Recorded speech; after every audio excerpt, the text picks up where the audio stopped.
সৃষ্টির শুরু থেকে ইবলিসকে এবং আদম আলাইহিস সালাতু ওয়াস সালামের দুই ঘটনা সম্পর্কে কম বেশি আমরা সবাই জানি কিনা বলেন? একজনের উপর আরেকজনকে শ্রেষ্ঠত্ব দেওয়া হলো শুধু ইলমের কারণে। কিসের কারণে?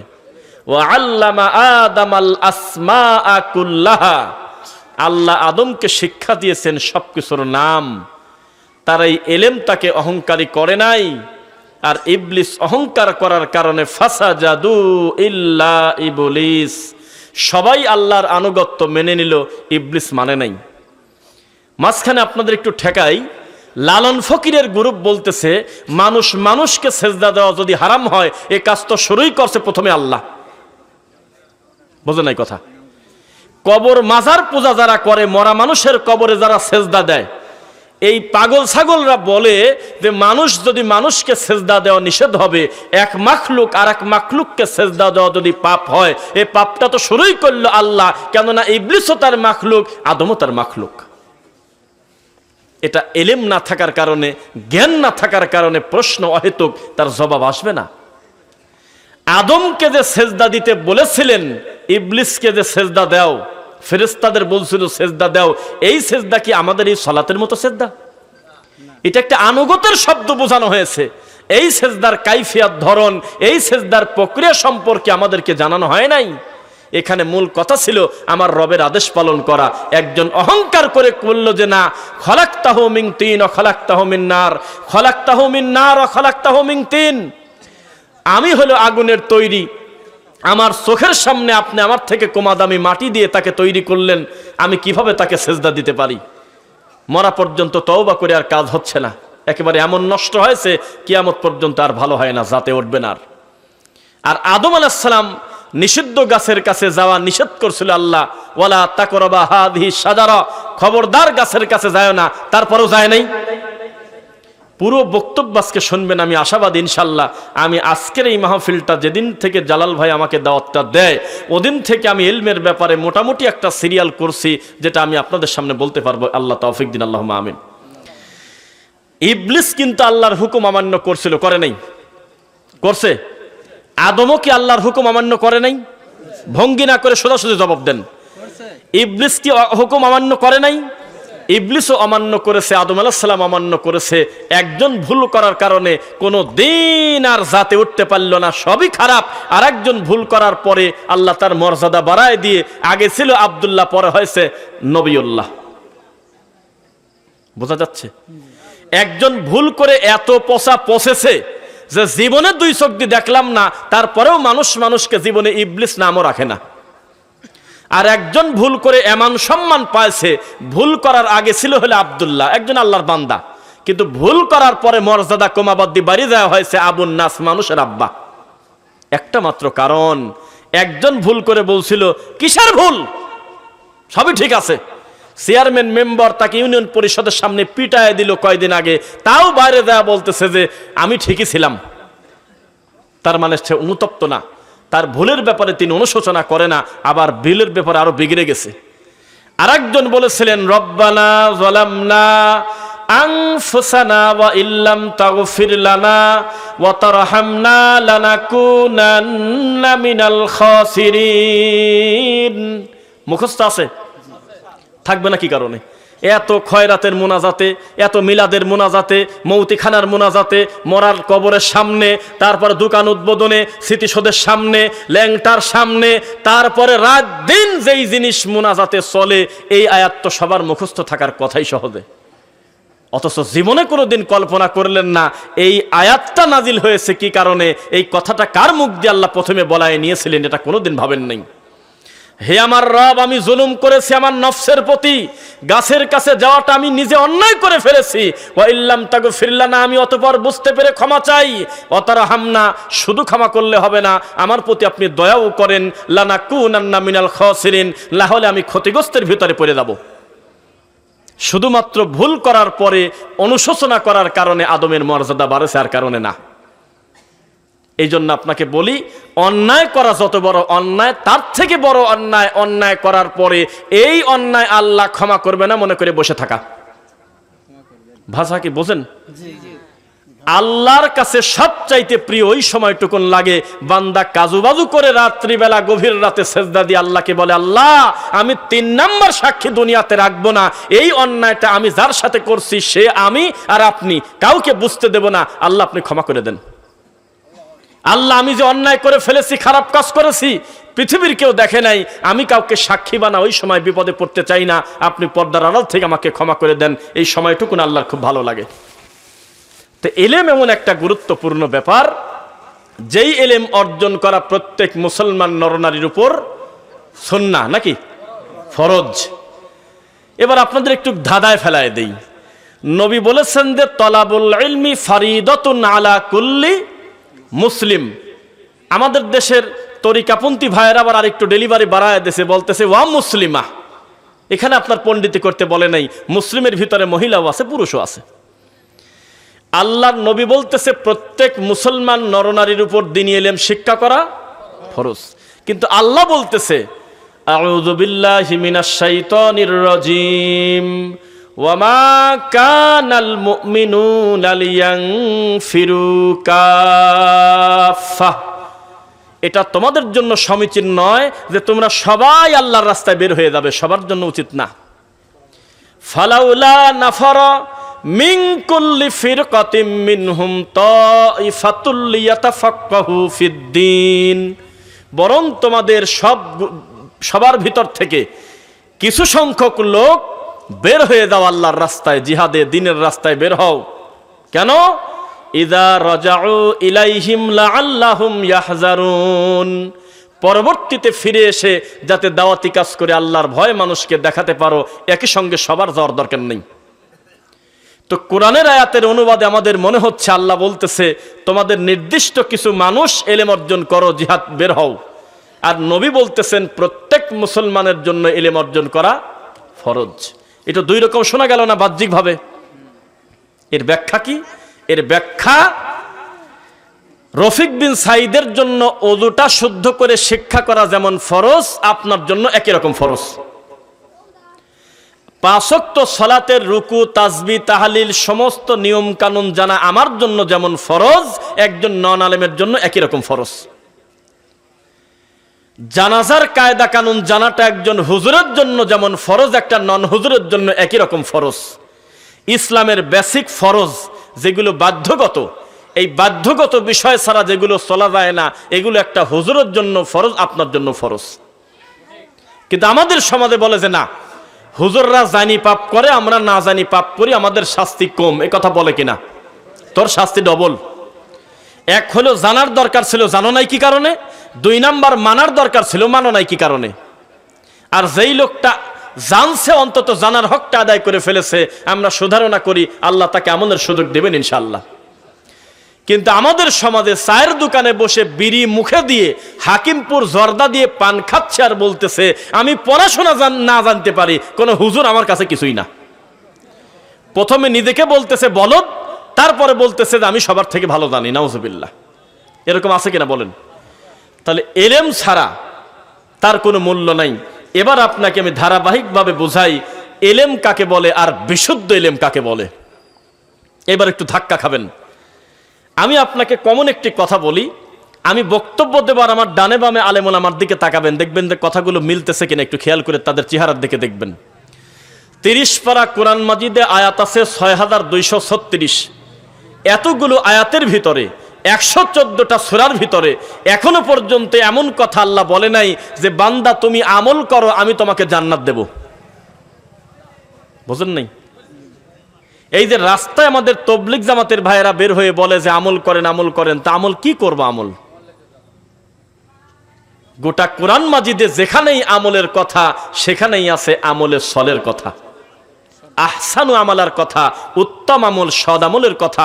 আমল তো ফেরাউনও করত, আমল তো আবু জেহেলও করেছে। অবশ্যই তিনি কাবা ঘর তাওয়াফ করেছে, অবশ্যই আবু জেহেল ইলম অর্জন করেছে, কিন্তু বিশুদ্ধ ইলম অর্জন করতে পারে নাই। আমল করেছে, আমলে সলে করে নাই। আমলে সলে একটা ব্যতিক্রম কাজ, যেই আমলে সলে ছাড়া, এলেম ছাড়া সলাতও পড়া যায় না, যাকাত দেওয়া যায় না, হজও করা যায় না। বোঝা কি যাচ্ছে? এবার আপনাদেরকে এক এক করে বোঝাই। যদি বলেন যে নিজের মায়ের লাশটা ফ্রিজে রেখে দিয়েছে মুখ বন্ধ করে মারিয়ে দিয়ে মাদ্রাসার ছাত্র কয়দিন আগে, এই দুপচাচিয়াতেই নাকি? কবে কবে? গতকালকে রবিবারে। হ্যাঁ, আজকে নিজের মায়ের শ্বাস বন্ধ করে হত্যা করে সেই মাল লাশটা ফ্রিজের মধ্যে ঢুকায় দিয়েছে, আর আশপাশে একটু কুফাকুফি করে কেটে বোঝাতে চাইছে যে বাড়িতে ডাকাত পড়ছিল, অথচ ছেলেটা কিন্তু মাদ্রাসার ছাত্র। তো এখন আমাকে আপনারা প্রশ্ন করতে পারেন যে এলেম অর্জন করলে যদি মানুষ সহি কাজ হয়, এলেম অর্জন করাটাই যদি জরুরি হয়, তাহলে ছেলে তো মাদ্রাসার ছাত্র, মাকে মারল কেন? এখানেই তো আপনার সাথে আমার দ্বিমত। এলেম অর্জন করতে হবে বিশুদ্ধ এলেম, যেই এলেমটা আল্লাহর ওহির এলেম, যেই এলেমটা আল্লাহর ভয় শেখায়, নইলে এমনি এলেমের কোনো মর্যাদা নাই, দাম নাই। এমনি এলেম বেদাতি হুজুরদের কাছে আছে, 30 বছর ধরে তারা কোরআন হাদিস পড়েছে, বুখারি খতম দিয়ে জিলাপি খায়, এখন গরু খায়, কিন্তু এখন পর্যন্ত বুখারি অনুযায়ী 2 রাকাত নামাজ পড়ার মতো ভাগ্য তাদের নাই। তারা হলো নিয়ামুল কোরআনের মতো করে পড়ে, তারা বেহেশতি জেওয়ারের মতো করে তাবিজ লিখে খায়, তারা হলো শকুনের মতো মরা বাড়ি মরা খায়, এখনো কোরআনের আয়াত কাটি প্যাকেট করে বাচ্চা মানুষের গলায় ঝুলায় দেয়, আর কয় দিয়ে 1020 টাকা দাও, যার কোনো সাইন্টিফিক ব্যাখ্যাও হয় না যে একটা মানুষের গলায় কিছু ঝুলাই দিলে তার ভিতরে কাজ হচ্ছে। নাউজুবিল্লাহ। তার মানে এলেম অর্জন করেছে, কিন্তু আল্লাহর ওহির সাথে সম্পর্ক না থাকার কারণে, আল্লাহর ভয় না থাকার কারণে ওয়াজে উঠলেই খালি আব্দুল কাদের জিলানীর বাপের বড়ই খাওয়ার গল্প কয়। তার কপালে এইটা হয় না যে আমি অন্তত যতটুকু পারি সূরা ফাতিহার অনুবাদটা করে চলে যাই, না, তা কয় না। খালি কানে হাত দিয়ে কাঁদে, আর পীরের গল্প, দাদার গল্প, কুত্তার গল্প, ব্যাঙের গল্প, বেগুনের গল্প, কি যে কয় আল্লাহ জানে, খালি পাবলিক কয় হ ঠিক। এই হলো অবস্থা। তো এই ছেলেটা মাদ্রাসায় পড়ে নাই, আমি তা বলি নাই। এই ছেলেটা তার মাকে মারে নাই, আমি সেটা বলি নাই। তবে ছেলের ভিতরে এলেম ছিল, কিন্তু আল্লাহর ভয় ছিল না। বোঝা কি যাচ্ছে? আমরা কিন্তু আল্লাহকে দেখতে পারি না, পারি কি? ইমাম আবু হানিফা দেখছে 100 বার, নাকি বলেন? দেখে নাই? একটা মানুষ মানুষকে এভাবে পূজা করে, এইরকম একটা সম্মানী লোকের নামে এতবার মিথ্যা কথা বলা যায়?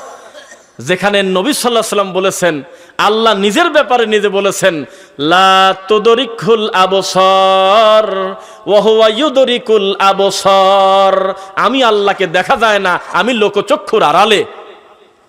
জান্নাতে গিয়ে আমরা আল্লাহকে দেখব, হিসাবটা ভিন্ন, কিন্তু দুনিয়ার চামড়ার চোখ দিয়ে আল্লাহকে দেখা যায়?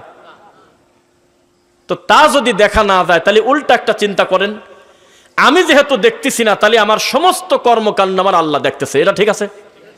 এইটা যদি চিন্তা করে, নিজের মার শ্বাস বন্ধ করে মারিয়ে দেওয়া তো দূরের কথা, উফ শব্দ পর্যন্ত মায়ের সাথে বলা যায়? আমি আপনাকে সিরিয়ালে এক এক করে জাহিলিয়াত সম্পর্কে বলবো, আপনি শুধু নোট করবেন। বর্তমানে তাবলিগ জামাতের 2টা গ্রুপ মারামারি করতেছে, মিথ্যা না সত্য? 2 গ্রুপের কাছেই এলেম নাই, এ কথা আপনি বলেন না। এমন এলেম যে বলতেছে ওই লোক যদি আমাদের বর্ডারে ঢোকে বা আমাদের এদিকে আসে, আমরা সরকারকে পতন করে দেব। কেমন জ্ঞান আপনি চিন্তা করেন? এমন জ্ঞান, এই কঠিন ঠান্ডা শীতের ভিতরে আপনি ইশারা করলে কাজের লোক রেডি, গরম পানি চাইলে গরম পানি, বিশাল ধনী লোক, কার্পেট করা, পোড়া বাড়িতে অটো এসি সেট করা, ঠান্ডার সময় গরম, গরমের সময় ঠান্ডা, এত সুন্দর দামি বিছানা রেখে লোকটা ওই ল্যাপ খাতা 2-1টা নামমাত্র টান দিয়ে নিয়ে, কাঁথা নিয়ে, বালিশ নিয়ে চলে গেছে নোয়াখালী, 40 দিন চিল্লা দেবে। যেখানে ইশারা করলে 3টা কাজের লোক রেডি, সেই লোকটা নিজের রান্না নিজে করতেছে, টুপলা টানি বেড়াচ্ছে। এটা কি কষ্ট না? এত ত্যাগ স্বীকার করলো বেচারা, রান্না করে খাচ্ছে, কনকনে শীতের ভিতরে, মসজিদে কার্পেট পর্যন্ত নাই, নিচ থেকে ঠান্ডা উঠে লোকটার পিঠে কষ্ট হয়, অথচ লোকটা 100 কোটি টাকার মানুষ, কিন্তু তবলিগ জামাতে গেছে নাই এরকম? এত ত্যাগ স্বীকার করছে, তাহলে কি পরিমাণ তার জ্ঞান! এই জ্ঞান দিয়ে লোকটার কোরআন প্রচার করার ভাগ্য হলো না, ফাজাইল প্রচার করতেছে নেন। এখন বোঝা কি যাচ্ছে? এই লোক প্রচার করতেছে একক তো সালাত কাজা করলে 2,88,00,000 বছর জাহান্নামে থাকা লাগবে। হাদিস আছে কোন জায়গা? মেড ইন চায়নায়। এটা মুহাম্মদ সাল্লাল্লাহু আলাইহি ওয়াসাল্লামের হাদিস না? বোঝা যাচ্ছে? এরা কুলুপ ধরে খক খক করে কাশতেছে, যেখানে সেখানে ঘুরতেছে, 40 কদম দৌড়াদৌড়ি করতেছে, তার ভিত্তি শরীয়তে আছে? তাহলে এলেম নাই এ কথা বলবেন না, আপনি বলবেন যে তার কাছে বিশুদ্ধ এলেম নাই। কি নাই? বিশুদ্ধ এলেম নাই। এখন আপনি বেদাতি একটা হুজুর নিয়ে আসেন, আমি আর কতটুকু আরবি জানি, উনি আরবি গ্রামার টন করে বলে দেবে, বাহাস কি, সিগা কি, মাদ্দা কি, জিন্স কি, সুন্দরভাবে ব্যাখ্যা অনুবাদ করে বলে দেবে, এত তার জ্ঞান। কিন্তু এই পুরা জ্ঞানটা তাকে শেখাইছে যে তুমি লা ইলাহা বাদ দিয়ে দাও, খালি বলো ইল্লাল্লাহ ইল্লাল্লাহ ইল্লাল্লাহ। তাহলে জ্ঞান আছে কিন্তু কি নাই? বিশুদ্ধ জ্ঞান নাই। জ্ঞান নাই এ কথা বলেন না আপনি। কি পরিমাণ জ্ঞানী, কি পরিমাণ বিদ্যা অর্জন করেছে, কি পরিমাণ সাহস, বলতেছে বিচারের মাঠে আমার বাপ দাদা জাহাজ নিয়ে রওনা দেবে। কি পরিমাণ তার জ্ঞান আর জোশ, উনি হু হু করে টান দেয় আর তার মুরিদরা হলে লাফ দিয়ে গাছে ওঠে, মাসে ওঠে। কিন্তু এলেম আছে তার ভিতরে, বিশুদ্ধ এলেম নাই। এটা কি আপনি বুঝতে পারতেছেন? বিশুদ্ধ এলেম যদি থাকতো, আল্লাহর কসম সাদ গ্রুপ আর জুবায়ের গ্রুপ মারামারি করতো না। অথচ তাদের দাওয়াত এক, তাদের বই এক, তাদের 40-এর সিল্লা এক, 3 দিনে বের হওয়া এক, সব কিছু এক। আবার আসছে ইলিয়াস রহমাতুল্লাহ থেকে, তারপরে কিতাবাদি সমস্ত কিছু এক। এক গ্রুপ আর এক গ্রুপকে ইহুদির দালাল পর্যন্ত বলতেছে।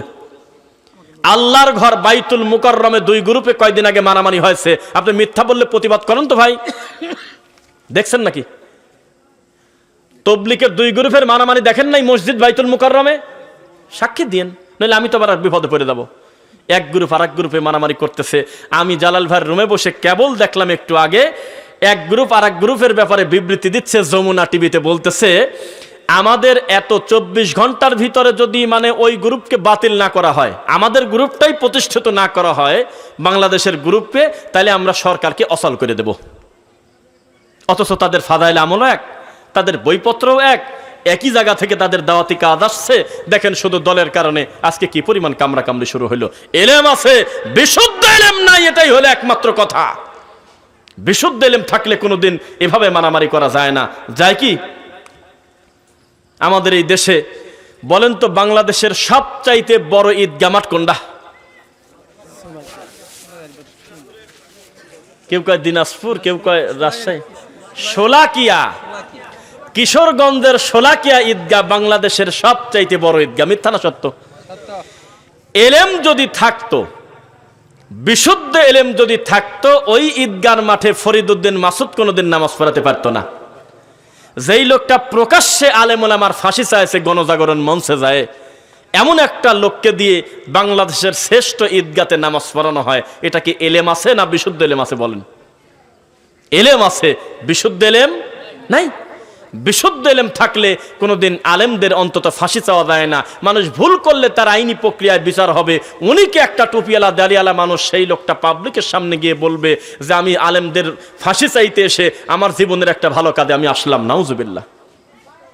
যদিও চরমনার পীর তাকে ভালোবাসে নাম দেশে, উনি নাকি বিরাট আল্লাহর ওলি, বিশাল আল্লাহর ওলি, ওনার বিয়েই হয়তো উনি কথা বলে দিচ্ছে। এই হলো অবস্থা। আপনি মনে করবেন যত অবক্ষয় সামাজিক হচ্ছে টুপিওয়ালার দ্বারা, দাড়িওয়ালার দ্বারা, ইসলাম প্রিয় মানুষদের দ্বারা, এলেম না থাকার কারণে নয়, বিশুদ্ধ এলেম না থাকার কারণে। এলেম অর্জন করেছে, কি করছে? বেহেশতি জীবনটা প্রায় মুখস্থ করে ফেলছে, তাবিজের কিতাব প্রায় শেষ করে ফেলছে, সারাটা জীবন ফিকা পড়ছে, সারাটা জীবন পড়ছে হইল শুধু ওই ফিকা। শেষ পর্যন্ত সে বলতেছে আমিন জোরে বললে ইহুদির দালাল হয়। তাহলে এলেম আছে কি নাই? বিশুদ্ধ এলেম নাই। বিশুদ্ধ এলেম শুধু রবের পক্ষ থেকে আসে। কথা বোঝা যাচ্ছে? এবার তাকান আমার দিকে। আল্লাহর এই মাটির উপরে মাখলুক হিসেবে সবচেয়ে দামি মানুষের নাম হলো মুহাম্মাদুর রাসূলুল্লাহ। তাকে দেখে আল্লাহ বলতেছে ফাআলাম আন্নাহু লা ইলাহা ইল্লাল্লাহ। হে নবী, আপনি আগে এই এলেম অর্জন করেন, আল্লাহ ছাড়া কোনো সত্য ইলাহ নাই। কি নাই? কেউ যদি বলে যে আল্লাহ ছাড়া মাবুদ নাই, এ কথা পূর্ণ অর্থ পায় না। বলতে হয় যে আল্লাহ ছাড়া কোনো হক ইলাহ নাই। ইলাহ আছে বহু। যেই লোকটা মরা পীরের কবরের পাশে টয়লেটের পানি খায় আর বলে এই কারণে আমার গলা ভালো থাকে, ওয়াজ করলে গলা বসে না, তাহলে আপনি কি জবাব দেবেন এখন বলেন? তাহলে সে তার মাবুদকে মানল। বোঝা যাচ্ছে? যেই লোক প্রকাশ্যে মানুষের সামনে বলতেছে যে আমাদেরকে আহলে হাদিসদেরকে ব্যঙ্গ করার জন্য বলতেছে, কোরআন এবং হাদিসে বলে আকীদা শব্দই খুঁজে পাচ্ছে না সে। বোঝা যাচ্ছে? এটা খুঁজে পায়। ডোনাল্ড ট্রাম্পের কথা নাকি হাদিসে আছে, এটা খুঁজে পাইছে। রানী এলিজাবেথ নাকি আল্লাহর নবীর বংশধর, এটা খুঁজে পাইছে। 90 সালে সে কোথায় যেন ডেলিভারি হয়ে গেছে খেলতে, যত নোংরামি সব খুঁজে পাইছে, কিন্তু আকীদা শব্দ যেটার উপর ভিত্তি করে বান্দার ভালো মন্দ বিচার হবে, যেটার বিশ্বাসের উপরে বান্দার ইবাদত কবুল হবে, যেটার জন্যই পৃথিবীতে এত এত প্রক্রিয়া, এত জিহাদ, এই আকীদা শব্দ এখনো পর্যন্ত আপনার হুজুর খুঁজেই পায়নি। সেই হুজুরকে আপনার এই গ্রামে আনার জন্য 1 লক্ষ টাকা নিয়ে তার কাছে যাওয়া হয়েছে। উনি বলছেন নগদ দিতে হবে। আল্লাহর কসমে এই মাঠে এখনো ওয়াজ শুনতেছে, আমি তার নাম বলবো না, এখানেই আছে আমার ভাই। বলছে ঠিক আছে 1 লাখ টাকাই আপনাকে দিয়ে দেব, ডেট কবে দিবেন? বলছে না, এখনো সিদ্ধান্ত নেব না, আগামী 6 মাস পরে বলবো কবে দেওয়া যায়। জাতির ক্যান্সার না? এটা ল্যাংটা জাতি না? এই জাতির তাকদিরে এই হুজুর জুটবে না তো জুটবে কি? নাউজুবিল্লাহ পড়েন। আহলুল হাদিসদের বন্ধু রব্বুল আলামিন, আহলুল হাদিসদের বন্ধু মুহাম্মদুর রাসূলুল্লাহ সাল্লাল্লাহু আলাইহি ওয়াসাল্লাম, আহলুল হাদিসদের বন্ধু পৃথিবীতে হয় না। সমস্ত কাফের মুশরিক মুসলমানদের বিরুদ্ধে এক। হিন্দু আর ইহুদি ধর্মের পার্থক্য আসমান আর জমিনের পার্থক্য যেমন তেমন, খ্রিস্টান আর বৌদ্ধ ধর্মের পার্থক্য আসমান আর জমিনের পার্থক্য যেমন তেমন, কিন্তু মুসলমানের বিরুদ্ধে যখন কথা ওঠে তখন সব মুসলিম রাতারাতি এক। সমস্ত কাফের মিল্লাতা ওয়াহিদা, সমস্ত কাফের নাম ভিন্ন হতে পারে, কিন্তু মুসলমানের বিরুদ্ধে তারা সবাই শত্রু, ঠিক কিনা? ঠিক তেমনি সমস্ত বেদাতি আহলুল হাদিসদের শত্রু, সমস্ত বেদাতি সুন্নাহর শত্রু। কেবল এক পীর আর এক পীরকে কাফের বলতেছে, কিন্তু আহলে হাদিসদের মসজিদ ভাঙার সময় সব বেদাতি রাতারাতি এক হয়ে যায়। আমরা আশ্চর্য হয়ে যাই, এক পীর আর এক পীরকে বলতেছে ও হলো খ্রিস্টান, কিন্তু আহলে হাদিসদের একটা ছেলেকে যখন পিটানো লাগবে তখন সবাই চলে এসে লক্ষ্মীপুরের একটা ছেলেকে জোরে আমিন বলার কারণে বুকের হাড় ভেঙে দিয়েছে। দেখছেন আপনারা? সম্ভবত আহলুল হাদিস আন্দোলন বাংলাদেশ এটার পক্ষ থেকে তার চিকিৎসার দায়ভার ব্যবস্থা করছিল কিছুদিন আগে, দেখছেন আপনারা? অপরাধ কি? ছেলেটা জোরে আমিন বলল কেন? সবাই যখন আসতে বলে তুমি জোরে বলার কে, এটা তো ফিতনা হচ্ছে। বলেন নাউজুবিল্লাহ। এলেম রয়েছে, বিশুদ্ধ এলেম নাই। আমি পুরো বক্তব্য শুধু এইভাবে সিরিয়াল করতে যাব, আপনি শুধু আমার দিকে তাকাবেন। আউযু বিল্লাহি মিনাশ শাইতানির রাজিম। হাল ইয়াস্তাবিল্লাযীনা ইয়ালামুনা ওয়াল্লাযীনা লা ইয়ালামুন। আল্লাহ বলেছেন জানা আর অজানা কোনোদিন এক দাঁড়ি পাল্লায় ওজন করা যায় না। কুল হাল ইয়াস্তাবিল আ'মা ওয়াল বাসীর। চক্ষুষ্মান লোক আর অন্ধ মানুষ যেমন, জানা মানুষ আর অজানা মানুষ তেমন, দিন বোঝা মানুষ আর দিনহারা মানুষ তেমন। কুল হাল ইয়াস্তাবিল আহইয়া ওয়াল আমওয়াত। তাজা মানুষ আর মরা মানুষের পার্থক্য যেমন, এলেম আছে এরকম লোক আর এলেম নাই এরকম লোক এইরকম। কুল হাল ইয়াস্তাবিজ যুলুমাতু ওয়ান নূর। অন্ধকার আর আলোর পার্থক্য যেমন, অন্ধকার আর আলোর পার্থক্য যেমন, একটা দিনী এলেমওয়ালা আর দিনহারা মানুষের পার্থক্য তেমন। বোঝা যাচ্ছে আপনাদের? এলেমের পার্থক্য, এলেমের বিষয়টা এত কঠিন। কোরআন মাজিদের প্রথম আয়াত কি বলেন তো কেউ জোরে করে বলো, তাই না? কি পড়ো? এলেমের কথা দিয়ে কোরআন মাজিদের কথা শুরু হয়েছে। কার পড়াশোনা করতে হবে? আরে বাপরে বাপ, শিক্ষা প্রতিষ্ঠানের দিকে তাকালে এই মাথা দেখা যায়, ওই মাথা দেখা যায় না।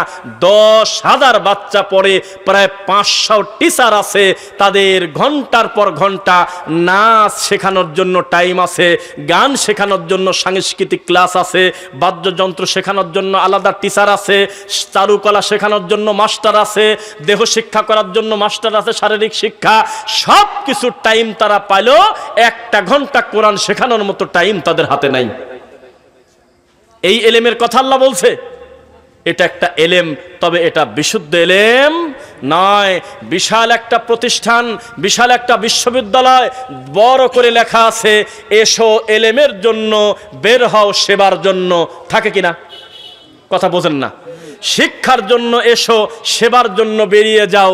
আমি তো বলি শিখবে কি আর সেবাই করবে কি? শিখলো সারা জীবন হলো সুদের অঙ্ক। কিয়ামত পর্যন্ত কোন মুসলমানের বাচ্চা এই সুদের অঙ্ক শিখে তার ইমানের ক্ষতি ছাড়া উপকার কি হবে বলেন? কি লাভ হবে বলেন আপনি? অহেতুক নোংরা কথা দিয়ে গোটা বইটা পূর্ণ করা, অথচ শেখানো উচিত ছিল সুদের বিরুদ্ধে, কিন্তু সুদ দিয়েই হলে আমার বাচ্চার ফাউন্ডেশন তৈরি হচ্ছে। এত বড় শিক্ষা প্রতিষ্ঠানে লেখা এলেম অর্জন করা ফরজ, শিক্ষা অর্জন করা ফরজ। আমি খালি হাসি, আল্লাহ রে, এ তো টয়লেটের টাঙ্কির ভিতরে পড়ে দেয় আতর খসতেছে। সারাটা জীবন নাস্তিক্যবাদী শিক্ষা, সারাটা জীবন কোরআন সুন্নাহর বাইরের পড়াশোনা, কিন্তু লিখে রাখছে শিক্ষা অর্জন করা ফরজ। এর থেকে মিথ্যাচার পৃথিবীতে হতে পারে না। শিক্ষা অর্জন করা ফরজের কথা কোথাও লেখা নাই, আছে হলে ওহির শিক্ষা অর্জন করা ফরজ, যেই শিক্ষার সাথে আল্লাহর ওহির সম্পর্ক। আপনি কাকে কি বলতেছেন? রাত দিন কষ্ট করে একটা ছেলে নাচ শিখতেছে, এটা কি শিক্ষা না? সারাটা দিন কষ্ট করে একটা গান শিখতেছে, একটা হারমোনিয়াম নিয়ে প্রায় 20,000 টাকা খরচ করে মাস্টারকে দিয়ে, এটা কি শিক্ষা না? তো এই শিক্ষাকে কি আপনি ওহির শিক্ষা বলবেন? ওই শিক্ষা ছাড়া মানুষের কল্যাণ হবে না। যেই শিক্ষা বান্দাকে ওহির শিক্ষা দেয় না, আল্লাহর ভয় দেয় না। বোঝা কি যাচ্ছে আপনাদের? গোটা দেশটা ডুবে আছে বিদাত এবং শিরকে, যার কারণে মানুষ আর বিশুদ্ধ ইলম পায় না। সারা জীবন ভেজাল ঘি খেতে খেতে পেটটা হজম হয়ে গেছে। অরিজিনাল ঘি পেটে দিলে তার পেট খারাপ। এখন দোষ কি ঘিয়ের না ওর পেটের? পেটের দোষ হলো কিভাবে? ঘিরই দোষ, কিন্তু এই ঘিটার দোষ না। পেটটা তো গ্লাস, এই গিলাসে মধু ঢুকানো যায়, এই গিলাসে বিশুদ্ধ পানিও দেওয়া যায়। দোষ হলো মধুর। তবে এখন যে মধুটা খাইলেন, এখন যে ঘিটা খাইলেন, এই ঘিটার দোষ না, আগের ঘিগুলোর দোষ ছিল। কিন্তু এটা বেশি খাওয়ার কারণে এখন আর দোষ ধরা যাচ্ছে না। এত বেশি বেদাত শিক্ষা দেওয়া হয় আমাদের সমাজে, এত বেশি শিরিকের চর্চা হয় যে এর বিরোধিতা যখন আমরা করি তখন আমাদেরকেই গালি শুনতে হয়। যারা এই নোংরামি করে তাদের কিছুই বলে না। বুঝতেছেন নাকি আমার কথা? তাছাড়া বাইতুল মুকাররমে মারামারি হবে কেন? বাইতুল মুকাররমের একজন বর্তমান যাকে খতিব করা হলো, তিনি নাকি এখন পর্যন্ত জোরে আমিন খুঁজে পায় নাই। বলেন, আমি বানা বলতেছি, বলেন। যদি বলেন যে কোরআন হাদিসে কি জোরে আমিন আর পায়ের সাথে পাও মিলানো, বুকে হাত বাঁধা ছাড়া কিছু নাই, আমি বলবো যে আপনার প্রশ্নই তো হয় নাই। আপনি মরা পর্যন্ত যদি আস্তে আমিন বলেন আর আমি যদি বলি জোরে পড়লে না নামাজ হইল না, তাহলে আমি একটা বেয়াদব।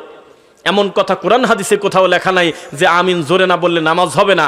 আমার প্রশ্ন এক জায়গা, যে ভাই জোরে বলতেছে আমি তাকে ইহুদির দালাল বললাম কোন হিসাবে? আমার সাথে আপনার আমলের হয়তো মিল নাই, এ কারণে আমি আপনাকে গালি কেন দিতে গেলাম? এটাও তো একটা তরিকা। তো 40 বছর বুখারি পড়ে আল্লাহর বাইতুল মুকাররমের মতো এত বড় একটা দায়িত্বশীলের জায়গায় বসে তিনি বলতেছে সৌদি আরবে যাও হলো রিয়াল কামাই করার জন্য, আসো আমিন নিয়ে বলছে। দেখছেন নাকি আপনারা? কেউ প্রবাসীদের নিয়ে ব্যঙ্গ করছে, প্রবাসীরা প্রতিবাদও করছে, কেউ কেউ দেখলাম। এর থেকে লজ্জার কি হতে পারে? শোলাকিয়া মসজিদে দায়িত্বশীল ভালো মানুষের জায়গা হয় নাই। এত বড় জায়গায় দায়িত্বশীল সে আলেমদের বিরুদ্ধে, নবীর ওয়ারিসদের বিরুদ্ধে নোংরামি করে, এর থেকে লজ্জার কি? সবাই আমার দিকে তাকান। আবু হুরায়রা রাদিয়াল্লাহু আনহু মদিনার বাজারের পাশ দিয়ে যেতে চিৎকার দিয়ে বললেন, কে কোথায় আসো শোনো, তাড়াতাড়ি মসজিদে নববীতে চলে যাও, যায় দেখো মুহাম্মদ সাল্লাল্লাহু আলাইহি ওয়াসাল্লাম সম্পদ বন্টন করতেছে। কি বন্টন করে? সম্পদ বন্টন। এই কথা শুনেই সবাই দৌড়তেছে যে নবী কি জানি বন্টন করতেছে, আমরা যা নিয়ে আসি। কিন্তু আবু হুরায়রা এই কথা বলার পরে ওই জায়গায় বসে আছে, সহিহ বুখারীর হাদিস। পরে ওরা ব্যাকে চলে আসে, ওরা এসে বলতেছে, আবু হুরায়রা তুমি পাঠালে আমাদেরকে, নবী নাকি কিছু বন্টন করতেছে, আমরা কিছু নিয়ে আসবো, তো যাতে এমন ভাবসাব কিছু বুঝলাম না। কি দেখলে? কয় দেখলাম কেউ সালাতের কথা বলতেছে, কেউ সিয়াম পালনের বিষয়ে আলোচনা করতেছে, এক একজন এক এক বিষয় শিখতেছে, কথা বলতেছে, স্বাভাবিক অন্যান্য দিন যায় তাই। তখন আবু হুরায়রা রাদিয়াল্লাহু আনহু বললেন, তোমরা বুঝতে পারো নাই এর থেকে বড় সম্পদ কি হতে পারে? এই নবী মারা যাবে, তবে তার কোনো সম্পদের ওয়ারিশ করে যাবে না, তিনি ইলমের ওয়ারিশ করে যাবে। ইন্নাল উলামা ওয়ারাসাতুল আম্বিয়া, ইলমওয়ালারাই হবে নবীর ওয়ারিশ, কিন্তু কোনো দিন নবীর সম্পদের ওয়ারিশ হওয়া যায় না। সেই হিসেবে আপনাদেরকে বলি, বলেন তো মসজিদ কার ঘর আর মাদ্রাসা কার ঘর? হ্যাঁ, এই নবীর বললেন কে? মাদ্রাসা নবীর ঘর বলে আমাদের যে কথাটা সমাজে আছে, এই কথাটা মিথ্যা।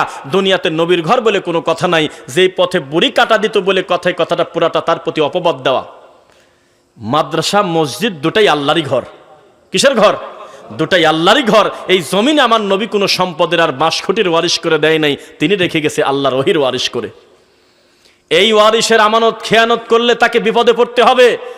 মুহাম্মদুর রাসূলুল্লাহ সাল্লাল্লাহু আলাইহি ওয়াসাল্লাম বলেছেন, শোনো ও পৃথিবীর মানুষ, আমি মুহাম্মদ সাল্লাল্লাহু আলাইহি সাল্লাম দুনিয়াতে এসেছি কিভাবে জানো? কোরআন মাজিদের আয়াত আপনাকে একটু শোনায় দেই। আউযু বিল্লাহি মিনাশ শাইতানির রাজিম। ওয়াল্লাহু আখরাজাকুম মিন বুতুনি উম্মাহাতিকুম লা তা'লামুনা শাইআ। আল্লাহ ওইভাবে মায়ের পেট থেকে বের করে যখন তুমি কোনো জ্ঞানই রাখতে না। ইল্লা আব্দুল কাদের জিলানীর 18 পারা। কি বলেন? তাছাড়া তো আমি আর যুক্তি খুঁজে পাচ্ছি না। যেখানে কোরআন মাজিদে লেখা আল্লাহু আখরাজাকুম মানে বের করছে আল্লাহ, মিম বুতুনি উম্মাহাতিকুম মায়ের পেট থেকে তোমাদেরকে, লা তা'লামুনা শাইআ যখন তোমাদের কোনো জ্ঞান ছিল না, কিছু জানতে না। ওয়াজআলা লাকুমুস সামআ ওয়াল আবসারা ওয়াল আফইদা পরে তোমাদের কান শুনেছে, পরে তোমাদের অন্তর বুঝেছে, পরে তোমাদের চোখ দেখেছে, তবে আগে তোমরা কিছুই জানতে না। কোরআনে লেখা আছে তোমাদেরকে বের করেছি যখন তোমরা কিছু জানতে না। কথা কি বিশ্বাস করেন আপনারা? কিন্তু আমাদের দেশের পীর ফকিররা বলতেছে যে আব্দুল কাদের জিলানী মার পেট থেকে 18 পারা ডেলিভারি নিয়ে চলে আসছে। এটা কি নোংরামি না তার নামে? এই কথা কি আমাদের সমাজে আছে কিনা বলেন? আস্তাগফিরুল্লাহ পড়েন না কেন? তার মানে হুজুরের কাছে এলেম আছে, বিশুদ্ধ এলেম নাই। এবার আপনাকে আমি বলি, গত পরশুদিন না কালকে সাতক্ষীরাতে একটা বক্তাকে ধরেছে, দেখেছেন কেউ? সাতক্ষীরাতে একটা বক্তাকে ধরছে। সেই বক্তা হলো আগে নেছে 20, আগে কত? আর বাকি থাকে আর 40। কেন? ওরা তো 60-এর নিচে কথা বলে না, তাই না? যেহেতু ওদের রাত 2টার সময় কানে হাত দিয়ে কাঁদে, আজান দেয়, কাগজ দেশে কয় হুজুর একটু আজান দেন। পাগল না মাথা খারাপ? কোন তো রাত 1:30টার সময় আজান দিচ্ছে। তো এই বাংরি হুজুরের বিল সর্বনিম্ন 60।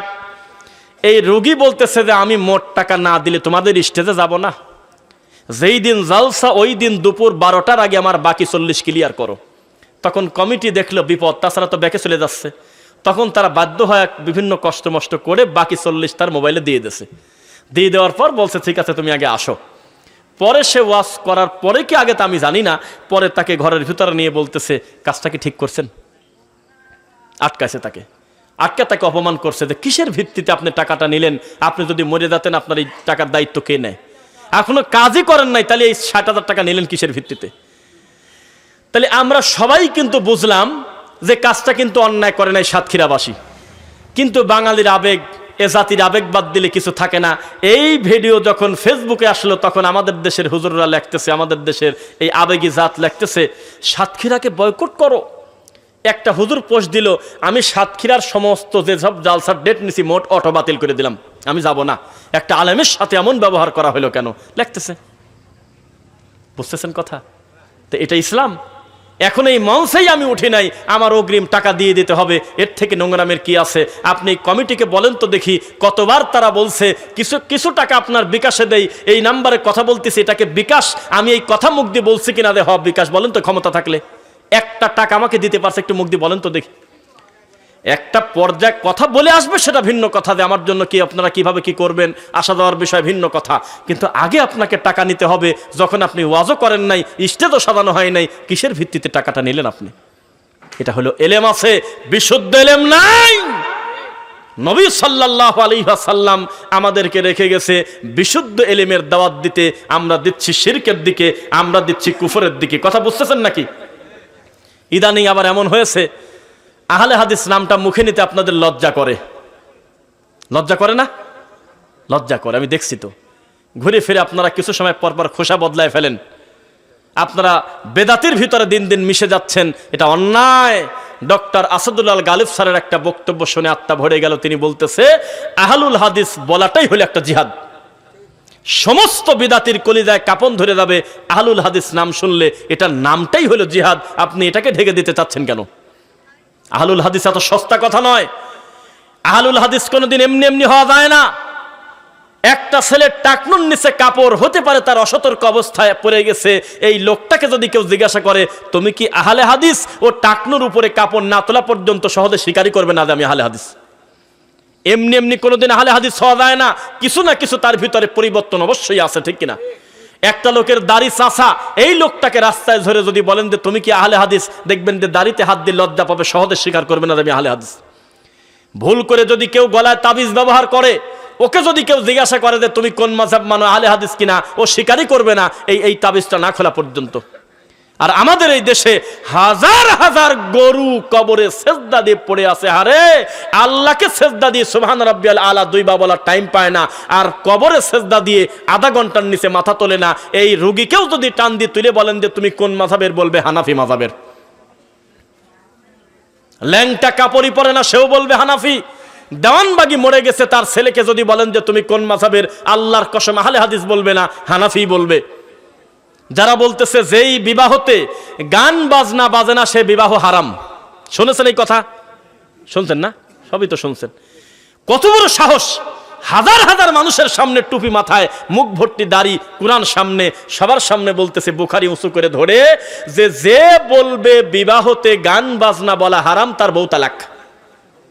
ওই বিবাহটা সুন্দর হলো না যেই বিবাহতে গান বাজে না। এত বড় রোগী হুজুর পর্যন্ত আমাদের এই দেশের হুজুর। বোঝা কি যাচ্ছে আপনাদের? এই লোকটাকেও যদি জিজ্ঞাসা করেন, ভাই আপনার মাযহাব কি, আল্লাহর কসম নির্দ্বিধায় বলবে আমি হানাফি মাযহাবের। শাহজালালের মাজারে গিয়ে দেখেন 200-300 টাকা দিয়ে চিংড়ি মাছ কিনে মাথায় দিয়ে মানত করে প্রতিবন্ধী বাচ্চাকে গড়ায় দিচ্ছে। শাহজালালের মাজারের ওয়ালের পানি কপালে নিয়ে মোছে। এই রোগীকে যদি জিজ্ঞাসা করেন যে তুই কোন মাযহাবের, হানাফি বলবে, আহলে হাদিস আর বলবে না। গজার মাছের পচা পানি, নোংরা পানি, এই নোংরা পানি খাচ্ছে 3 নিঃশ্বাসে, আর বাচ্চার গলায় ছিটায় দিচ্ছে, 3 ঢোকে খাচ্ছে, আর বুকে কপালে ডলে ডলে নিচ্ছে, জামার বোতাম খুলে 2 চোখ দিয়ে এখন তাকায় দেখবেন ইউটিউবে লিখলে। সেই লোকটাকেও যদি বলেন যে তুমি কোন মাযহাবের, বলবে আমি হানাফি। লোকটা এখনো মরে সমর পায় নাই। চতুর্দিকে লোকটার পাশে গোল হয়ে 10টা হাফেজ ছেলে বসায় দিয়ে হুজুর মাঝখানে তদারকি করতেছে। 3 খতম ডেলিভারি দিবি মরার আগে, মরে গেলে দিবি 4 খতম, তারপরে মৌতি খানা খাবি 3 দিনে। এই নোংরামি করতেছে। যদি বলেন যে তুমি কোন মাযহাবের, হানাফি বলবে, আহলে হাদিস অন্তত মুখ দিয়ে বলবে না। এতগুলো নোংরামি করতেছো, তোমরাও জানো এ কাজ করে কোনোদিন নিজেকে আহলে হাদিস বলা যায় না। তাই তো ওই যে আরিফ বিন হাবিব নামে একটা মুফতি, দেখছেন, নাম শুনেছেন? উনি তো বেশ কিছুদিন আগে একটা কথা বলছিল যে আহলে হাদিসদের শ্রোতারা আলাদা, এরা যাই কোরআন হাদিস শোনার জন্য। মাশাআল্লাহ, উনি বলছে আহলে হাদিসরা আলাদা, এরা মাহফিলে যাই শুধু কোরআন হাদিস শোনার জন্য, বাপদাদার কিস্সা শোনার জন্য যায় না। সুবহানাল্লাহ। যদিও পরবর্তীতে একটা আপডেট ডেলিভারি দিয়েছে, প্রত্যেক নামাজ কাজা হওয়া পড়লে 1 কেজি না 1.25 কেজি পরিমাণ হলো আটা দেওয়া লাগবে, গম দেওয়া লাগবে। কন্ত কাণ্ড! দেখছেন এই ফতোয়া দেশে ডেলিভারি, দেখছেন? নাউজুবিল্লাহ। এত জনপ্রিয় বক্তা এইভাবে খেয়ানত করলেন। আপনাকে আমি বলি, আপনার সাধারণ একটা মসজিদের ইমাম ভুল করলে ওই সমাজের ভিতরেই থেকে যায়। আপনাদের মতো একটা সেলিব্রিটি লোক যদি প্রকাশ্যে ভুল ফতোয়া দেয়, লক্ষ লক্ষ মানুষের কাছে মেসেজটা চলে যায় কিনা বলেন? যায় কিনা বলেন? মিজানুর রহমান আজহারি যদি বলে আসসালামু আলাইকুম ওয়া রাহমাতুল্লাহি তাআলা ওয়া বারাকাতু, তার এই তাআলার কথা শুনে হাজার হাজার বক্তা এটা ফলো করবে, করতেওছে আসলে। কিন্তু আমি একটা বক্তব্যে খালি বলছি যে কিছু কিছু বক্তা আছে, আমি নামও বললাম না, খালি বললাম আসসালামু আলাইকুম ওয়া রাহমাতুল্লাহি তাআলা ওয়া বারাকাতু। এই তাআলা বলা যাবে না। নিচে 1000 না 1400 কমেন্ট, 1350 আমাকে লিখতেছে তুই খ্রিস্টান, তুই ইহুদির দালাল, তুই এত বড় বক্তার ভুল ধরিস, তোর কত বড় সাহস, তুই জানিস সে আজহারে পড়েছে, তা কি করবেন বলেন তো? এখন দুঃখের কথা, আমার মতো লোক ভুল করলে কয়জন মানুষের কাছে পৌঁছায়, কিন্তু আল্লাহ তাকে সম্মান দিয়েছে, একটা বিরাট পর্যায়ে পৌঁছে গেছে, তার নামের উপরে লক্ষ লক্ষ মানুষ জমা হয়ে যায়। তিনি যদি সালামে ভুল করে, এটা দেখে দেখে বাকি অন্যান্য ছোট বক্তারা শিখবে না? বলেন তো দেখি, কে কাকে শিক্ষা দেবে? কাবার ইমামও যদি ভুল করে, পিছন থেকে আপনাকে বলতে হবে আল্লাহু আকবার, নাকি বলেন? কয় হ ঠিক, আমি মিথ্যা কথা বললাম না? এটা তো পরীক্ষা করলাম আমি আপনাকে, তা তো ধরা খেয়ে গেলেন। আত-তাসবিহুল রিজাল ওয়াত তাসফিকুল লিন-নিসা। আমাদের দেশে ইমাম ভুল করলে মুসল্লি কয় যে আমিও ভুল করব। এক ভুলের সমাধান কি আরেক ভুল? বলতে হয়তো সুবহানাল্লাহ। আর মহিলা ভুল করলে ওয়াত তাসফিকুল লিন-নিসা, হাতে হাতে তালি মেলে শব্দ করে দেবে, তাহলে সামনে যিনি আছেন ওই মহিলা বুঝে ফেলবে আমার কোনো মিস্টেক আছে, কিন্তু মুখ দিয়ে কথা বলবে না। এত সুন্দর দৃশ্যমান হাদিসটা কবর হয় আমাদের এই দেশে। বেদাতি মসজিদের প্রায় 99% মসজিদে ইমামের যদি কোনো রকম কিছু ভুল যায়, রুকুতে যাওয়ার সময় হয়তো সামি আল্লাহ বলে ফেললো, অথবা একটা আয়াত ভুল করে ফেললো, অথবা 2 রাকাতে বসার কথা উঠে পড়তেছিল, তখন পিছন থেকে সবাই কয় যে আল্লাহু আকবার, বলে কিনা? দলিল আছে কোন জায়গা? তারপরে নামাজে একটা ওয়াজিব ছুটে গেল, ফরজ ছুটে গেল, একটা ভুল হয়ে গেছে, আল্লাহ একটা সুযোগ রাখছে, সেজদায় সাহু। সেজদায় সাহু সেজদা নামে একটা ব্যাপার আছে আমাদের সমাজে, এটা সিস্টেম পরিবর্তন করছে। কি করে? একদিক সালাম ফিরে আবার নতুন করে দুইটা সেজদা দিয়ে উঠে আবার প্রথম থেকে আত্তাহিয়াত শুরু করছে। বলেন কি করবেন বলেন? প্রত্যেকটা জায়গায় এলেম অর্জন করেছে, বিশুদ্ধ এলেম অর্জন করে নাই। এটাই হলো রাসূলের তরিকা। আমি চাঁপাইনবাবগঞ্জ, শিবগঞ্জ, কোন মসজিদ এটা বলে আর ঝামেলা পড়বো না। চাঁপাইনবাবগঞ্জ, শিবগঞ্জ নাম শুনছেন? সেই জায়গায় আমি ফজরের সালাত জামাতে পড়তে গেছি, একই সাথে 3টা মাহফিল থাকার কারণে এক ভাইয়ের বাসায় বসেছি। তো ওই ডানে বামে সালাম ফেরানোর পর ইমাম সাহেব বলতেছে হুয়াল্লাহুল্লাযী লা ইলাহা ইল্লাহু, তখন এই মুসল্লিরাও বলতেছে আলিমুল গায়বি ওয়াশ শাহাদাতি হুয়ার রহমানুর রহিম। মুসল্লিরাও তখন বলে, এভাবে পুরাটা শেষ করলো সূরা হাসরের শেষ 3 আয়াত। আল্লাহর কসম গালিও দেইনি, রাগও করিনি, মিষ্টি স্বরে আস্তে করে এমনভাবে বলছি যাতে উনি আর আমি ছাড়া কেউ না শোনে। আস্তে করে বললাম যে ওস্তাদজি ভালো আছেন, সব সম্মানের সাথে সালাম দিয়ে। উনি আমাকে হয়তো চেনে না। তখন বলে আলহামদুলিল্লাহ, কিছু মনে করেন না, এই আমলটার কি কোনো দলিল আছে কিনা, এভাবে ফজর পড়ে বা মাগরিব পড়ে এটা পড়া যায় কিনা। তো উনি আমাকে বলতেছে দলিল আছে। তাই বললাম যে আছে কোন জায়গায় যদি একটু বলতেন। কয় যে আমারে হক্কানি উলামায়ে কেরামের সাথে আপনি বাহাস করবেন কবে কোন? তখন আমি দেখলাম যে তো সারা গাই পাগল, খালি গায়ে শিকল দেওয়া নাই। আমি বললাম যে আমলটা যে আপনি আলেম মানুষ করতেছেন, এতগুলো মানুষ আমলটা করে অথচ কোরআনের আয়াত, তাহলে আমলটা আছে কোন জায়গা? কয় যে কবে বাহাস করবেন বলেন, আপনাকে আমি চিনছি, আপনি হলে ওহাবি। এই হলো বেদাতি। এলেম অর্জন করছে, বিশুদ্ধ এলেম অর্জন করে নাই। তাই আমাদের একজন মুরব্বী বলছিল বেদাতির সব কিছু উল্টা, খালি জুতা পায় দেয় সোজা করি, সবই উল্টা। কোনো না কোনোভাবে রাসূলের সুন্নাহর ব্যঙ্গ করতেই হবে। এই জন্য আমরা আর আশ্চর্য হই না, যত বড় হুজুর তত বড় সুন্নাহ ব্যঙ্গকারী। কেউ যদি কাঁদে আর বলে হারে কি করলো, আমি বললাম চুপ থাকো, আশ্চর্যের কিছু নাই। এই কারণেই তো সে বেদাতি, তার কোনো না কোনো অবস্থান নবীর সুন্নাহর বিরুদ্ধে থাকবেই থাকবে। বোঝা যাচ্ছে? নবী সাল্লাল্লাহু আলাইহি ওয়াসাল্লাম বলেছেন তোমরা উঠবে, পা থাকবে ল্যাংটা, তোমরা উঠবে শরীর থাকবে ল্যাংটা, তোমরা উঠবে পরনে কোনো কাপড় থাকবে না। যেভাবে ডেলিভারি হয়েছিলে ওইভাবে বিচারের মাঠে আমি আল্লাহ তোমাদেরকে তুলব। প্রথম কাপড় পাবে ইব্রাহিম আলাইহিস সালাম। হে আল্লাহর নবী, পরিস্থিতি তখন কেমন হবে? নবী বলবেন আমি দেখবো একদল আমার বাম পাশ দিয়ে টান দিনে জাহান্নামে চলে যাচ্ছে, বিশাল লম্বা একটা গ্রুপ। আমি বলবো মানহা ওলা, এরা কারা? এরা তো আমার উম্মত, আমি তো 2 চোখ দিয়ে তাকা দেখতেছি। তখন বলা হবে এরা আপনার উম্মতের কথা অস্বীকার করব না, তবে আপনি মরার পরে লিমান বাদদালা দিনই, আপনার দিনটা পরিবর্তন করেছে। আপনি রেখে আসছিলেন হলো দরুদ ও মিলাদ মানাদেছে, আপনি রেখে আসছিলেন আল্লাহুম্মা গফিরলাহু ওয়া সাব্বিতহু। এরা মরা মাটি দিয়ে সবাই মিলে হু হু করে কাঁদতেছে। হ্যাঁ নবী, আপনি বলেছিলেন বিসমিল্লাহ বলে মাটি দেওয়ার কথা, ওরা মিনহা খলাকনাকুম বলে মাটি দেয়। হ্যাঁ নবী, আপনি কবরে খেজুরের ডাল গাড়ছিলেন কি কারণে? এ কারণে আপনার কাছে ওহী আসছিল, এটা হলো খাস। পরবর্তীতে জীবনে আর কোনোদিন আপনি করেন নাই। এটা কি কারণে আযাব হচ্ছে সেটা পর্যন্ত জিবরাইল আপনাকে জানাইছিল। ওরা কিয়ামত পর্যন্ত আপনার সুন্নাহর ব্যঙ্গ করে ওরা মরলেই কবরে খেজুরের ডাল গাড়ছে। চারপাশে চারকুল পরে কত মরা মানুষকে নিয়ে ঠাট্টা ব্যঙ্গ করে দিন পরিবর্তন করেছে। আরবিতে বলা হয় বিদা, দিনকে পরিবর্তন করেছে, বিদাত করেছে, নব উদ্ভাবিত কাজ করেছে। সেজন্য এখন কি করা যায়? নবী বললেন সোহকান সোহকান লিমান গায়্যারা বাদি, এই মুহূর্তে আমার সামনে তোমরা দূর হও, দূর হও। দিনের ব্যাপারে কোনো আপোষ নেই। কেননা আমি নবী মুহাম্মদ সাল্লাল্লাহু আলাইহি ওয়াসাল্লাম নিজেও জীবনে কোনোদিন বাম হাত দিয়ে পানি খেতে পারি নাই। আমার কাছে ওহী এসে বলা হলো ডান হাত দিয়ে খাবেন। আমি তোমাদেরকে বলেছি এমন না যে আমি আমল করি নাই, আমি নিজেও আল্লাহর আইনের কাছে বাধা। আমি নিজে কোনোদিন বাম হাত দিয়ে পানি খাই নাই, আমি ডান হাত দিয়ে খাইছি। আমাকে বলা হয়েছিল টয়লেটে ঢুকবেন বাম পা দিয়ে, আমি কোনোদিন ডান পা দিয়ে ঢুকি নাই, আমি নিজেও শরীয়তের কাছে বাধা। আমাকে বলা হয়েছিল নিজের বাড়িতে নিজে ঢুকবেন তবুও সালাম দিয়ে ঢুকবেন, আমি এটাই করেছি জীবনভর। আমি শরীয়তের বাইরের কেউ না। যেহেতু দিনের ব্যাপারে কথা আসছে আমি তাদেরকে ছাড় দেব না, তাড়াতাড়ি জাহান্নামে নিয়ে চলে যাও। নাউজুবিল্লাহ পড়েন।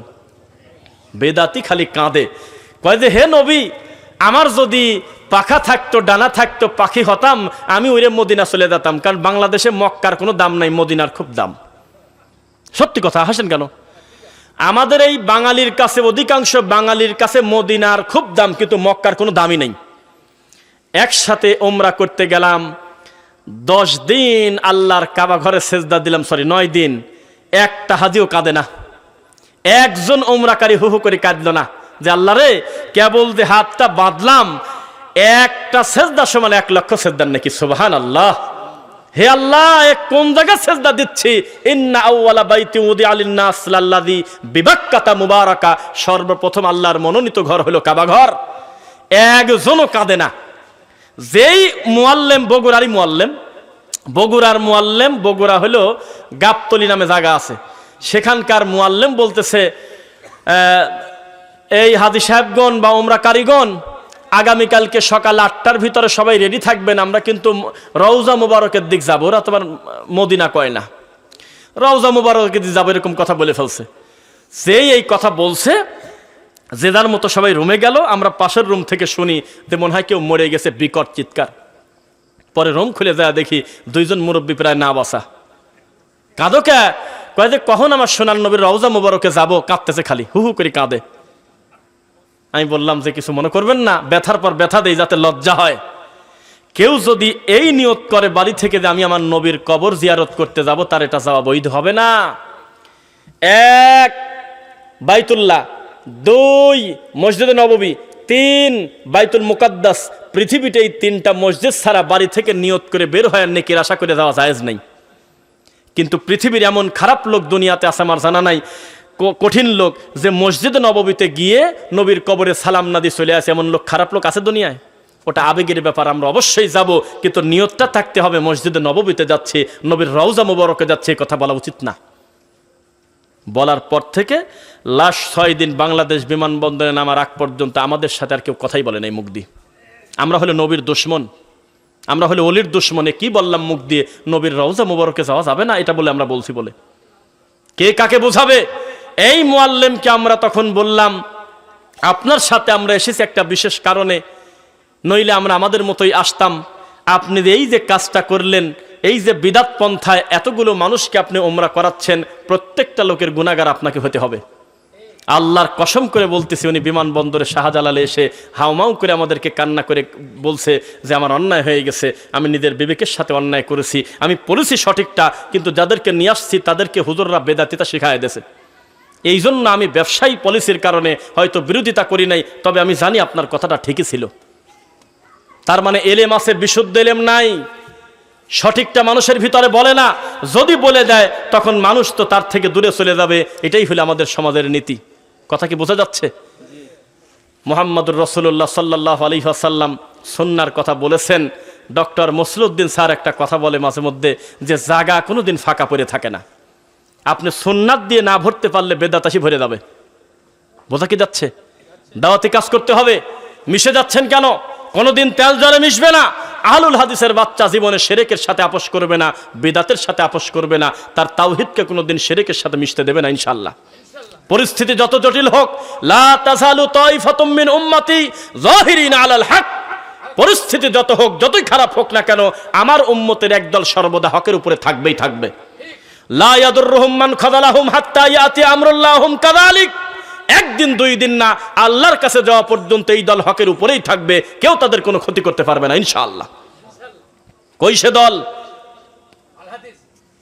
কই সে আসহাবুল হাদিস? কই সে আহলুল হাদিস? জীবনে কাউকে কোনো ভয় করবে না, কোরআন সুন্নাহর কথা তারা বলেই যাবে ইনশাআল্লাহ। বেদাতপন্থী, বেদাতি মানুষকে শিক্ষা দিচ্ছে টাকনুর উপরে কাপড় পরার কথা। আহলুল হাদিসরা যত বলে, তারা কি এত বলে? কঠিনভাবে সব জুমার নামাজে যদি বলতো, শোনো, মা আসফালা মিনাল কাবাইনি মিনাল ইজারি ফাফিন্নার, কোনো পুরুষ যদি টাকনু ঢেকে কাপড় পরে এ কারণে তাকে জাহান্নামে যেতে হবে, মানুষের বোঝ আসতো। এই হাদিসগুলি তো পড়ে নাই, এজন্য মসজিদে ঢুকতেছে, টাকনুটা গুছায় ফেলে কাপড়টা, আবার বারান্দায় এসে আবার নামাজ দিচ্ছে। মিথ্যা নাকি সত্য? কি কার কথা শুনবে? সমাজের বিবাহতে ইসলাম নাই, সমাজে চাকরি বাকরিতে ইসলাম নাই, প্রত্যেকটা জায়গায় সামাজিক জাহিলিয়াত একেবারে পূর্ণ হয়ে আছে। আল্লাহ ক্ষমা করুন, আল্লাহুম্মা আমিন। রাসূল সাল্লাল্লাহু আলাইহি ওয়াসাল্লাম বলেছেন, আল্লাহর ওহীর শিক্ষা অর্জন করো। দেখেন, লুকমান নবী কি নবী না এ ব্যাপারে বিতর্ক। কেউ বলেছেন নবী, কেউ বলেছেন আও আবদান সালিহান, তবে বেশিরভাগ লোক বলেছে উনি নবী না, তবে আল্লাহর একজন প্রিয় পাত্র। সেজন্য কোরআন মাজিদে আল্লাহ তার নামে একটা সূরাই দিয়ে দিয়েছে, 21 নম্বর সূরা। সেই লুকমান আলাইহিস সালাম সর্বপ্রথম তার বেটা, তার কলিজার টুকরা সন্তানকে তাকে দাওয়াত দিচ্ছে, শুরুই করতেছে, খবরদার আমার আল্লাহর সাথে শিরিক করো না, লা তুশরিক বিল্লাহ, খবরদার আল্লাহর সাথে শিরিক করে না। আর আমাদের দেশে শিক্ষা দেওয়া হচ্ছে 3 2 5 7 9 4 2 3 4 5টা অক্ষর এক জায়গা করে তাবিজের ভিতরে লিখে বলতেছে 1020 টাকা দেন। মিথ্যা হুজুর, একে দাজ্জালের চাইতে বেশি খারাপ বলেছে আবু দাউদের হাদিসে আল্লাহর নবী সাল্লাল্লাহু আলাইহি ওয়াসাল্লাম। কিভাবে মানুষকে ধোঁকা দিয়ে ধর্মের নামে বিকৃত ইসলাম শিখায় মানুষকে বেঈমান করে দিচ্ছে, এটা হলো বাস্তব কথা। আর একটা ভণ্ডের কথা মনে পড়ে গেল, যার নাম হলো হিজবুত তাওহীদ। কি নাম বলছি বলেন? প্রকাশ্যে রাসূলের সালাতকে নিয়ে ব্যঙ্গ করে বলতেছে নামাজ বলে মিলিটারি ট্রেনিং বলে। তারপর বলতেছে গান বাজনা হারাম, এই কথা বলা যাচ্ছে না, নবী নিজেই তো গান শুনছে। এই লোকটা এখন গা ঢাকা দিয়ে পালিয়ে আছে, জানি না প্রকাশ্যে আসলে তাকে আইনি কি পদক্ষেপ নেওয়া যায়। একেবারে দৃশ্যমান নবীর সুন্নাহ নিয়ে ব্যঙ্গ করেছে লোকটা। মেয়ে ছেলে ফেলেকে রাস্তায় নামিয়ে দিয়েছে, পেপার বিক্রি করতে গিয়েছে তার দলের, এরকম দেখছেন আপনারা? নাউজুবিল্লাহ মিন যালিক। বিড়ি খাওয়া নাকি এটা ঐতিহ্য। কয় আপনার শ্বশুর বিড়ি খায় কে? কয় বিড়ি খাওয়া তো হারাম না, এটার বংশ একটা গৌরব, তিনি খায় তো এটা তার শান মর্যাদা। নাউজুবিল্লাহ মিন যালিক। এইরকম নোংরা লোককে সাপোর্ট দিয়েছে আমাদের এদেশের লক্ষ লক্ষ লোক, হাজার হাজার লোক। এদেশের ল্যাংটা পর্যন্ত অচল নাই। তারপর উত্তরবঙ্গের শেষের দিকে কাদিয়ানীদের সম্মেলন হওয়ার মতো সাহস করে কত বড় আস্পর্ধা, যাদের মৌলিকেই বলে দিচ্ছে যে তারা কাফের। যারা আমার নবীর ব্যাপারে প্রশ্ন তোলে, এগুলি বললেও লজ্জা করে, ভিতরটা ছিঁড়ে যায়। এ কত বড় সাহস, বলতেছে আপনার কি আনা খাতামুন নাবিয়্যিন লা নাবিয়্যা বাদি, এই পর্যন্ত শেষ না। ওরা করছে ইল্লা আইয়াশা আল্লাহ, নবীর পরে নবী নাই, ইল্লা আইয়াশা আল্লাহ, তবে যদি আল্লাহ চায় তো গোলাম মোহাম্মদ কাদিয়ানী হতে পারে। এত বড় খারাপ লোক তারা হলো ইজতেমা করছে, শুনছেন এর আগে? দেখছেন? ঘরে বসে আছেন উত্তরবঙ্গের নিরীহ লোক, কিস্তির বই নিয়ে প্রতিদিন কান্নাকাটি করে দৌড়ায়, কিডনি পর্যন্ত বিক্রি করে দিয়েছে। দেখছেন আপনারা? কিডনি পর্যন্ত ডেকে নিয়ে হাসপাতালে বিক্রি করে দিয়েছে। এই অসহায় লোককে টার্গেট করছে খ্রিস্টান মিশনারিরা। এলেম কাকে বলে শুনে রাখেন আজকে। খ্রিস্টান মিশনারি আছেন আমাদের দেশে, এই খ্রিস্টান মিশনারিরা টার্গেট করছে নিরীহ গরিব মানুষের হাতের ভিতরে 20,000 টাকা দিয়ে বলে তুমি এখন বলো ঈসা হলো আল্লাহর ছেলে, ঈসার মা মরিয়ম হলো আল্লাহর বউ। এই বইটা পড়ো, বইটার খামে এত সুন্দর করে আরবিতে লেখা আত-তরিকু ইলাল জান্নাতি বিনুরিল কোরআন, কোরআনের আলোয় জান্নাতে যাওয়ার পথ। নামটা কত সুন্দর, অথচ খ্রিস্টানের বই। এভাবে নিরীহ মানুষকে অমুসলিম করতেছে 1,000 টাকা, 10,000 টাকা, 20,000 টাকা, 50,000 টাকার বিনিময়ে। লোকজন বলতেছে আমি গরিব মানুষ, আমার কিস্তি পরিশোধ করে দেন, আমি অত কিছু বুঝি না, আমি আপনাদের সাথে আসি। হাজার হাজার মুসলমান তাদেরকে খ্রিস্টান করে দেওয়া হচ্ছে। দাওয়াতি কাজ করবেন কবে? ঘুমিয়ে আছেন, বসে আছেন কেন? আমি আপনাকে একটু আগে উদাহরণ দিয়েছি, একজন বিদআতপন্থী লোক, তখনও তার হাতে কোরআন নাই, হাদিস নাই, বুখারি নাই।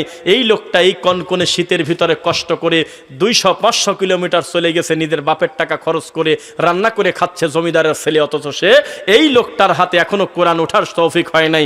ফাদাইলে আমল প্রতিষ্ঠা করার জন্য যদি লোকটা এত কষ্ট করে, আর আপনি কোরআন হাদিস প্রচার করার জন্য কষ্ট করবেন না?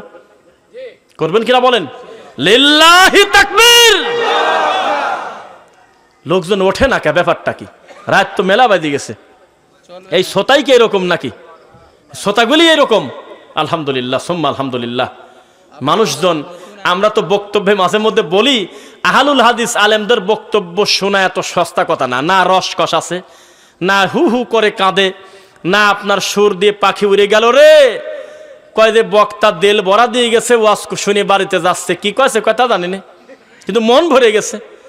শেখ আব্দুর রাজ্জাক বিন ইউসুফ হাফিজাহুল্লাহর বক্তব্য যখন 1 ঘন্টা পার হয়ে গেছে, তখন মহিলা প্যান্ডেল থেকে মহিলারা বলতেছে ওয়াজ করবি কোন সময়, খালি গল্পই তো করে। কি মিথ্যা বলছি আমি? মানে আমাদের এই ওয়াজকে আমাদের দেশের লোকজন ওয়াজ মনে করে না। মহিলা বক্তার ওয়াজ ইউটিউবে লেখেন, পাবেন, লেখেন। কি মিষ্টি গলায় কাঁদতেছে, মুখটা বের করে হাজার হাজার শ্রোতার সামনে তারা মহিলা মানুষ ওয়াজ করতেছে। আমাদের এই দেশে কি অসম্ভব বলেন? কি অসম্ভব? তাই তো আমরা বলি জওহরলাল নেহরুর নাম শুনছেন? গতবার বলছি, অনেকদিন বলা নাই ঘটনাটা। জওহরলাল নেহরু হলো ইন্ডিয়ার একটা লোক, একজন বড় একজন পলিটিশিয়ান। তিনি এই মুসলমানদেরকে বলছিল, পশ্চিমবঙ্গের বা অন্যান্য জায়গায় মুসলিমদেরকে, যে আচ্ছা তোমরা আমাকে ভোট দাও না কেন? তোমরা আমাকে এত পর মনে করো কেন? তোমরা আর আমরা তো একই। তোমরা দর্গা, আমরা দুর্গা, আমরা মা, তোমরা বাপ। আমরা মরার পরে একটা আকৃতি দিয়ে পূজা করি, তোমরা মরার পর মাটির নিচে গাড়ি পূজা করেই তো। আমরা দুর্গার সামনে নারকেল পেয়ারা দেই, 3 মাস পর পর নারকেল ফাটাই আর জিলাপি খুশি গার মধ্যে। দুধ খাক বা না খাক একটা লাইন করে দিচ্ছে, দুধ ডেলিভারি হয়ে চলে যাচ্ছে। আর তোমরা কি করো, আজমিরে যায় ড্যাগের উপরে নোংরামি করে হাজার হাজার মন চাল ছাড়িয়ে দিচ্ছ, ডাল ছাড়িয়ে দিচ্ছ, রসুন ছাড়িয়ে দিচ্ছ, ওগুলো খাচ্ছে। আমরা হলো ওই কি বলে ফইয়ের উপরে, মায়ের উপরে 10 হাত বানায় বিভিন্ন কাপড় দিয়ে সুসজ্জিত করি। তোমরাও তো আজমিরে চাদর চড়াচ্ছ, মৌলিক পার্থক্য তো নাই, একই তো। আমরা খালি নাম আলাদা, হিন্দু আর মুসলিম। তো কথা আপনি ফেলায় দেন, লোকটার কথা মান্য করেন তো দেখি। আসলেই তো তাই। এখান থেকে আপনি চট্টগ্রাম চলে যান, অন্তত প্রায় 3000-এর উপরে বাপ পার করা লাগবে। কত বাপ খেতাশা আছে, বদনাশা আছে, শিকল বাবা, ডব বাবা, জন্ডিস পাগল আমি দেখছি। জন্ডিস বাপ কি, জন্ডিস কি কামে কয় সবসময় হলুদ কাপড় পরে থাকতো জন্য জন্ডিস বাবা। এই যে পাশেই কোথায় জানি ঘোড়াশা আছে, ঘোড়াশা, ঘোড়া, ওই রংপুরে ভাই বলছে রংপুরে আছে ঘোড়াশা, ঘোড়াশা। এই জাতির কপালে হেদায়েত আসবে কিভাবে? ওই যে একটা আলেমের কথা ভালো লাগলো, ওই যে দেখাচ্ছে ফুটেজটা, খেয়াল করবেন। আচ্ছা এটা কোন জায়গা? ওই যে বায়েজিদ বোস্তামি না কোথায় জানো, ওই যে খাচ্ছে গজার মাছের এই নোংরা পানি চুমুক দিয়ে দিয়ে খাচ্ছে, সিলেটে না চট্টগ্রাম, ভুল আছে, হ্যাঁ ঠিকই, কচ্ছপের বারে কি জানো জায়গার নাম কি ভাই? বায়েজিদ বোস্তামির কচ্ছপের নোংরা পানি 3 নিঃশ্বাসে চুমুক দিয়ে দিয়ে খাচ্ছে। তো ওই দৃশ্য দেখে ওই একজন হুজুর মানুষের কথা ভালো লাগলো, একজন শিক্ষিত লোক, আমাদের ভাইজান বুঝবে ভালো, বলতেছে যে এটা যদি একটা মাইক্রোবায়োলজি একজন ডাক্তার দেখে, এটা যদি ফরেনসিক ল্যাবে পাঠানো যায় এই নোংরা পানি আর তার খাওয়ার দৃশ্যটা, আর এটা যদি পৃথিবীর সামনে ফোকাস করা যায়, একটা নবমুসলিম নতুন করে আমাদের ইসলামে যাওয়ার আগেই বলবে আমি আবার দুর্গার সামনে 3 মাস পর পর নারকেল ফাটাবো। এটা কোন ধরনের ধর্ম? একটা মরা মানুষও না, তাজা মানুষও না, কোনো আকৃতিও নাই, এটা কচ্ছপ হাঁটে বেড়াচ্ছে, কচ্ছপের নিচের এই পচা টয়লেটের নোংরা পানি চুমুক দিয়ে খাচ্ছে কল্যাণের আশায়। এটা কিভাবে ধর্ম হতে পারে? আপনি যদি খ্রিস্টানদের দাওয়াত দেন, চলে আসো, ডক্টর জাকির নায়েকের প্রোগ্রাম হলে কিন্তু মিটিং করা লাগে না। তোমরা কোথায় লক্ষ লক্ষ টাকা দিয়ে টিকিট কিনেও যদি যাওয়া লাগে, আপনার আগে খ্রিস্টানরা কিন্তু সিরিয়াল ধরবে না, যাবে না? তো মনে করেন যে বাংলাদেশে, আমাদের এই দেশে যত খ্রিস্টান আছে, হিন্দু আছে বা অন্য ধর্মের লোক, তারা মনে করলো আমাদের একটা 1000 লোকের একটা কাফেলা, আমরা চরমনার দরবারে যাব। আমরা একটু দেখে যদি ভালো লাগে বা বস্তুস পাই, তাহলে আমরা মোটামুটি একটা পর্দায় আনবো। ওখানে যা দেখে যে পীর ইল্লাল্লাহ ইল্লাল্লাহ কি জানি কয়, আর লোকজন বাঁশ ধরে লাভ দেয়, মুরব্বীরা গলা ধরে পড়ে দেয়, কামড় দেয়, চুমি খায়, জামা খুলে ফেলে, পর্দা টানি ছিঁড়ে ফেলে। এই দৃশ্য দেখে ওই 1000 লোক আবার ব্যাকে চলে যাবে আর বলবে এর থেকে তো নারকেল ফাটানোই ভালো। এ কি ধর্ম? ডাকতেছে আল্লাহর কিন্তু ওঠে বাঁশে, এটা কোন হিসাব? তাহলে এটা কি ইসলাম? তার মানে এলেম আছে, বিশুদ্ধ এলেম নাই, এটাকেই তারা ইসলাম মনে করে নিয়েছে। তাই তো আমি বলি, একটা খেটে খাওয়া মাঠের একটা লোক জীবনে নামাজ পড়ে না, তার কাছে আগে চলে গেছে তাবলিগ, তার কাছে মনে হবে এটাই ইসলাম। তার কাছে আগে চলে গেছে চরমনাই, ওই লোকটা ওইভাবেই নামাজ পড়া শুরু করলো, মনে করলো এটাই মনে হয় ইসলাম। তার কাছে আগে চলে গেছে আহলুল হাদিস, তখন লোকটা বিশুদ্ধ এলেম পাবে। ঠিক কিনা বলেন? এই জন্য কে আগে যাবে এই চিন্তা করবেন আপনারা, পারবেন ইনশাল্লাহ। কে কার কথা শোনে, কে কার কথা শোনে? আমি তো বলি অনিল, হারুন কিসিঞ্জার, ভাদাইমা, আরো সব কি সব নাম ছিল। আরে হাসেন কেন? আমি তো জন্মের পর থেকেই তো আল্লাহর দিন পাই নাই। বোঝা যাচ্ছে কিনা? ছাত্র সময় আমরাও অডিও ক্যাসেটে বিভিন্ন জুকার ঘরে কৌতুক দেখতাম ভাদাইমা আরো লোকের, তারা কিন্তু মরে নাই, অনেকে বাইসেও আছে। ওই যে কুষ্টিয়ার একটা আছে হলো, আরে কি জানো নাম মনে নাই, একটা মুজিবরের কৌতুক আমরা দেখতাম ছোটবেলায়। এখন এইসব লোক মরে নাই, কিন্তু তাদের আর ভাত নাই। কারণ তারা জানে টুপি মাথায় দিয়ে একটা হুজুর মানুষ দাড়ি নিয়ে 30 বছর কোরআন হাদিস পড়ে জালসার মঞ্চে বসে হিন্দি গান নকল করে বিভিন্ন লোকের বিড়ি খাওয়ার স্টাইল দেখায়, যেভাবে মুখ ভেংসি করে খিক করে কেলায়, এইরকম আনন্দ আমরা দিতে পারবো না। এটা হুজুরদের দখলে চলে গেছে এই কমেডি। এখন ইউটিউবে বসে আমার সামনে খালি একটু লেখেন কমেডি হুজুর, তারপর লেখেন যে জালসায় ড্যান্স, হুজুরদের নাচ, হুজুরের হিন্দি গান, এই কয়েকটা কথা লিখে দেখেন শত শত আলেম ওলামা রাত দিন হিন্দি গান নকল করে করে বাংলা মানুষের সামনে বলে, আর পাবলিক কয় যে মন ভরা দিয়ে গেছে। তখন আমি তাকে বললাম, এই বোতলে আছে টিউবওয়েলের পানি, আর এই পাশে আরেক বোতলে আছে গাভীর সেনা, দুইটার ভিতরেই যদি আমরা সিরা ভিজাই, ভিজবে না? তাই না? ভিজবে না? না এই গাভীর সেনায় সিরা ভেজে ভিজবে। ভেজাটা আসল কথা না, কি দিয়ে ভেজালাম সেটা আসল কথা। কোন দরবারে গিয়ে কান্না আসলো, কোথায় গেলে মন নরম হয়? তোমাকে মন নরম করতে বলা হয় নাই, তোমাকে বলা হয়েছে কোরআন এবং হাদিস অনুযায়ী চলে আল্লাহর নৈকট্য অর্জন করার। খবরদার, ভুল পথে যাওয়া যাবে না। আউযু বিল্লাহি মিনাশ শাইতানির রাজিম। কুল, হে নবী আপনি বলে দেন, হাদিহি সাবিলি আদউ ইলাল্লাহ, এটাই হলো একমাত্র সেই পথ।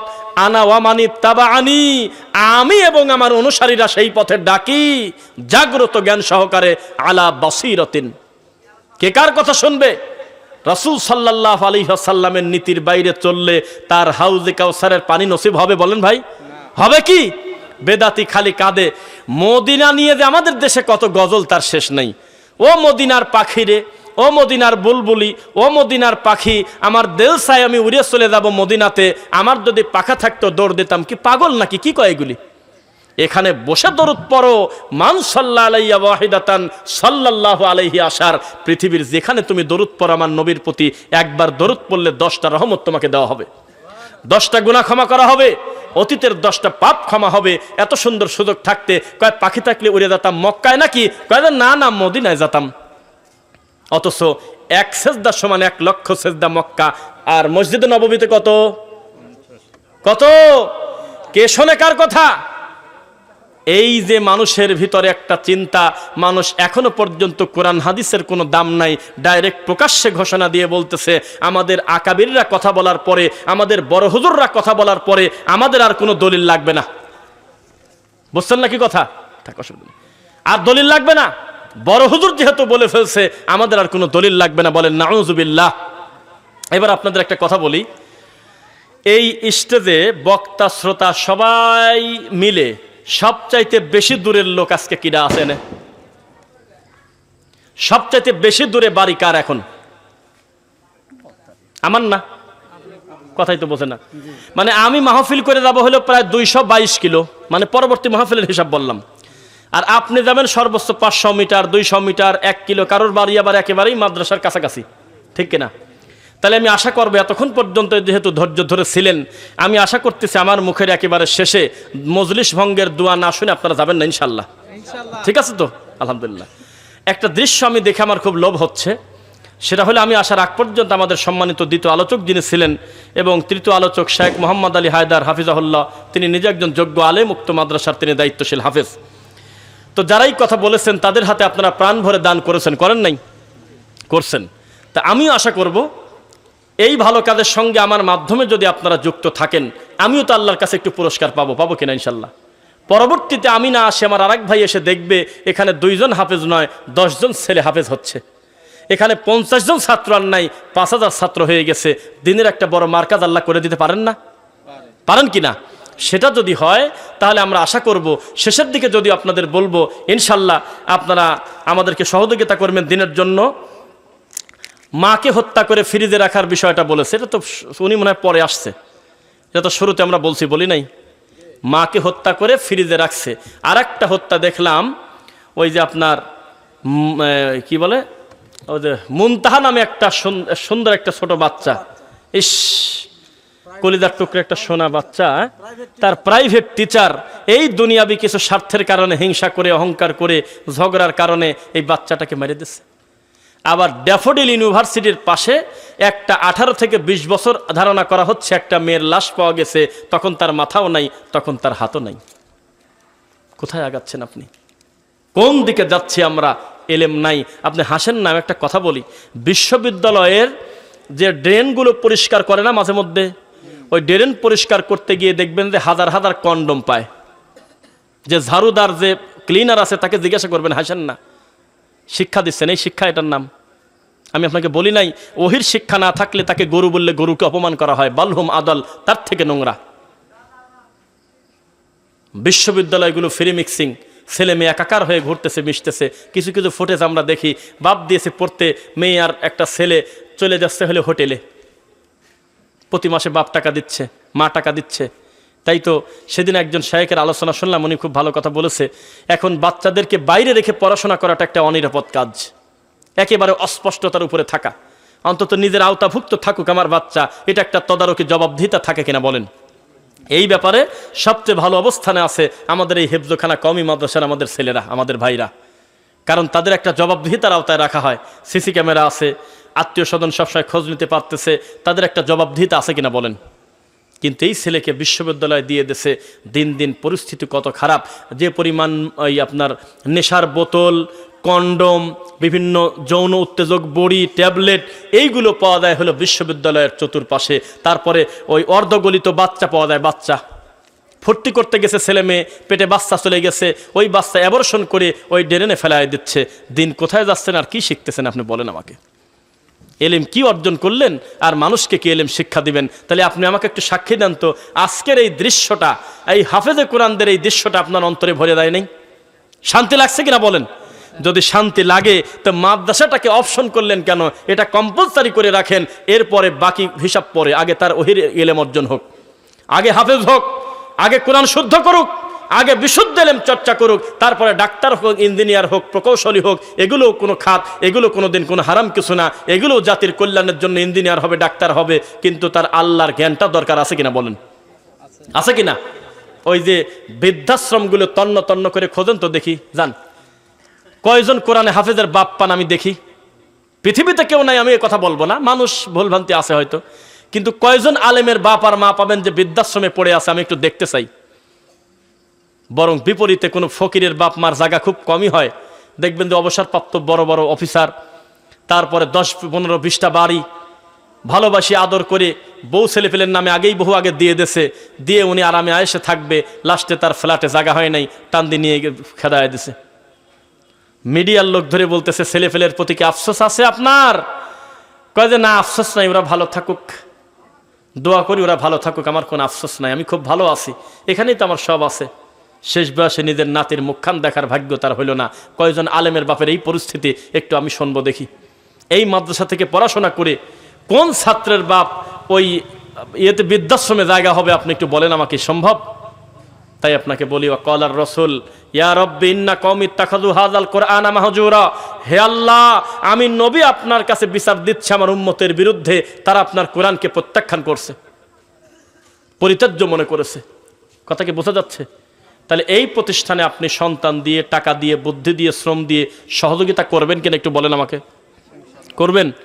মানুষের একটা স্বভাব, নিজে থেকে মানুষ সহজে বলে না, হুজুর এদের 2000 টাকা আমি দিলাম, কারণ মানুষ জিজ্ঞাসা করবেন না, আমার মন চায় যে আমি আপনাকে দিলাম আল্লাহর জন্য, আপনাকে ভালোবাসি। এই কথাটা বলে না গো ভাই, 0.00 কয় পার্সেন্টও খুঁজে পাবেন না। কিন্তু বাপ মলি চরম খুশি, এক মোনাজাতে খুশি, 5000 টাকা দিয়ে দিয়েছে। বোঝেন ভাষা? এমনি এমনি মানুষের কিছু দেয় না। নবীও যখন বলল আমি যুদ্ধে যাব, কে কি দেবে, তখন শুরু করছে, তার আগে কেউ সহজে দেয় নাই। অথচ তারা নবীর জন্য জীবন দিতে প্রস্তুত। এই জন্য কেউ না কেউ আগে শুরু করতে হয়, বলতে হয়। কথা বুঝতে পারলেন? আমি যদি বলি আপনার ইমানের গতিতে মাঝে মধ্যেই মাদ্রাসায় ঢুকে বলবেন যে শেখ মোহাম্মদ আলী হায়দার সাহেব কেমন আছেন? আলহামদুলিল্লাহ। এই ফ্যানটা এরকম করে কি কারণে? তখন উনি বলবে যে ক্যাপাসিটর দুর্বল। বলার সাথে সাথে সুযোগ কাজে লাগা, চট করে বাজারের একটা লোক ডাকিনি এই ক্যাপাসিটরটা করে দিয়ে মনে মনে শান্তি নিয়ে করবেন, আল্লাহ আমার মাধ্যমে এই ফ্যানটা এখন সুন্দর ঘুরতেছে, বাচ্চারা কোরআন পড়তেছে আরামে। কে এরকম লোক আছে নাকি?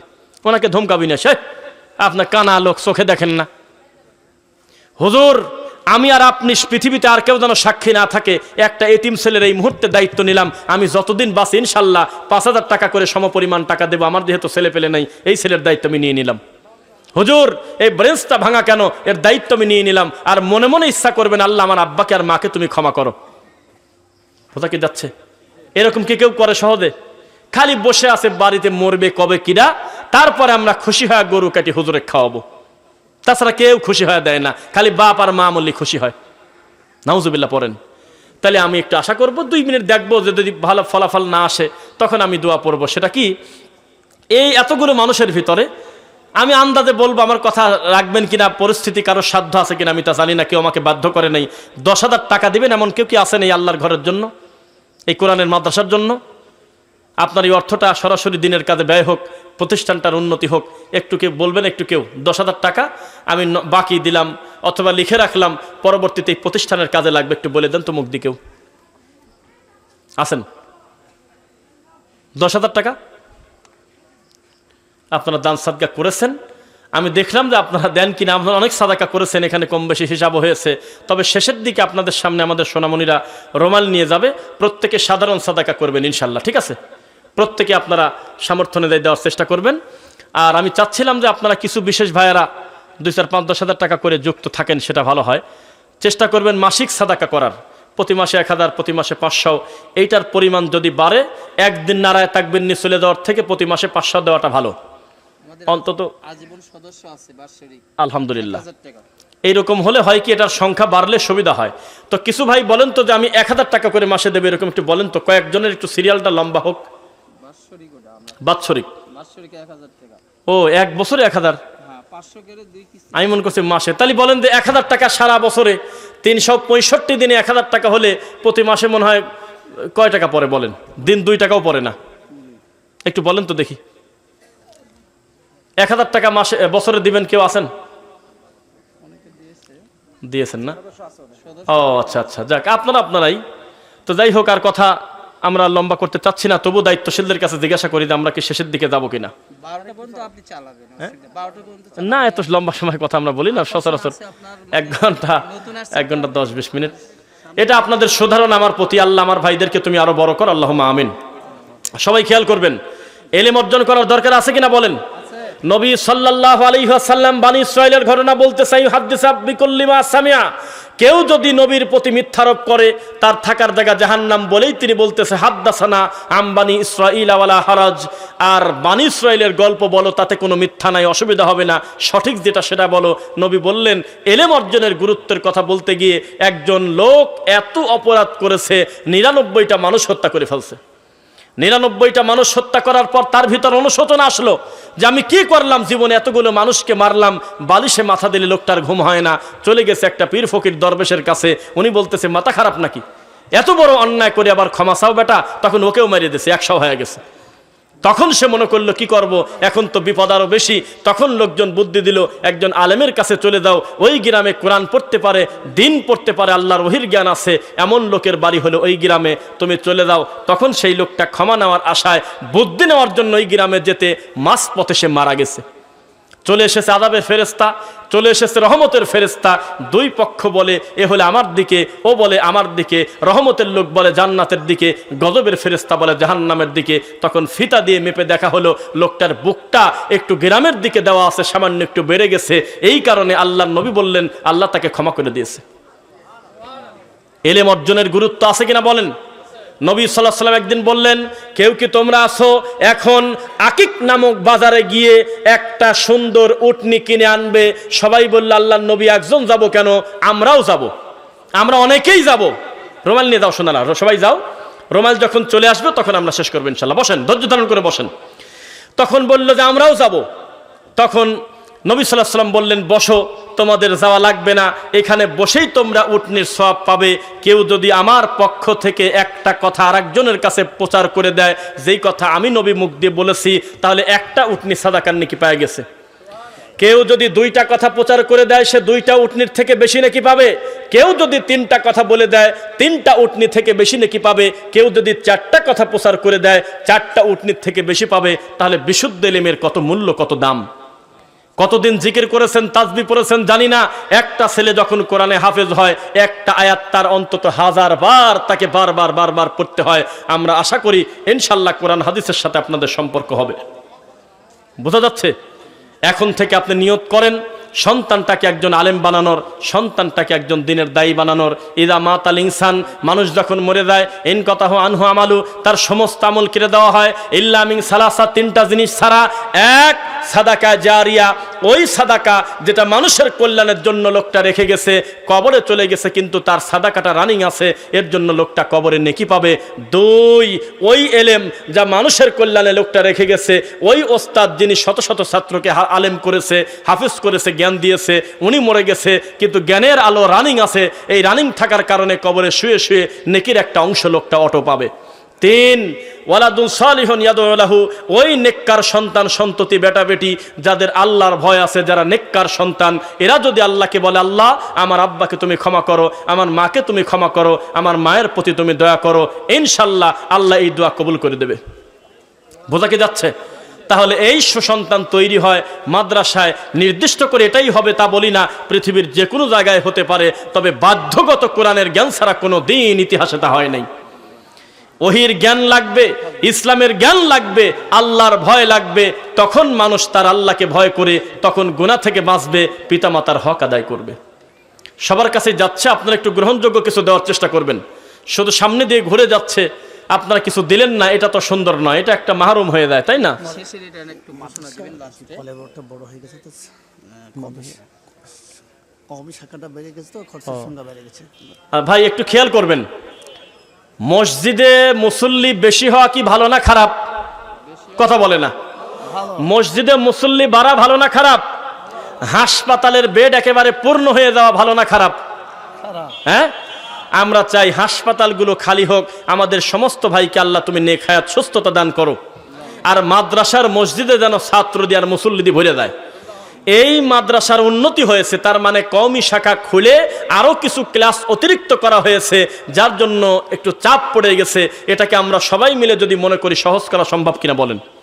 এজন্য সবাই আপনারা একটু গ্রহণযোগ্য কিছু দেওয়ার চেষ্টা করবেন ইনশাল্লাহ। সর্বোপরি আমরা সুধারণা করি, এই নামগুলো পড়লে আমি পড়ে দেই, অসুবিধা নেই। সর্বোপরি এই প্রতিষ্ঠানের যারা দায়িত্বশীল সবাই খেয়াল করেন, মাহফিল কমিটির সভাপতি হয় কারা জানেন? যে বিড়ি খায়, গাঁজা খায়, ঠিক মতো আল্লাহকে ভয় করে না।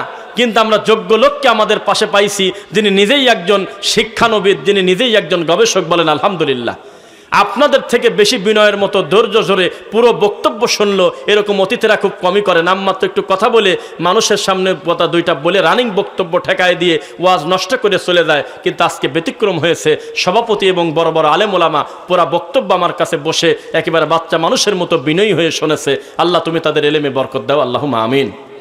মহিলার প্যান্ডেল থেকে ৫,১১৯ টাকা দিয়ে। আমাদের মা বোনদের প্যান্ডেল থেকে ৫,৯১৯, প্রায় ৬,০০০ টাকা এসেছে, আলহামদুলিল্লাহ। নগদ মোহাম্মদ বুলু পিতা মাতার পক্ষে গরম দক্ষিণ পাড়া নাকি ১ মণ ধান, জাহিদুল ইসলাম সরকার ১ মণ ধান, তারপরে তসলিম স্কুল পাড়া ২০ কেজি ধান, ইমরান টঙ্গিরিয়া ২০০ টাকা, তারপরে মোজাম্মেল হক লদাপাড়া ১০ কেজি ধান, মাজেদা মোল্লাপাড়া ২০ কেজি ধান, আফজাল সরদিপুর আফজাল পিতা মৃত ৫০০ টাকা, তারপরে ১,০০০ টাকা দিয়েছে আপনার মোহাম্মদ মোস্তফা কামাল পিতা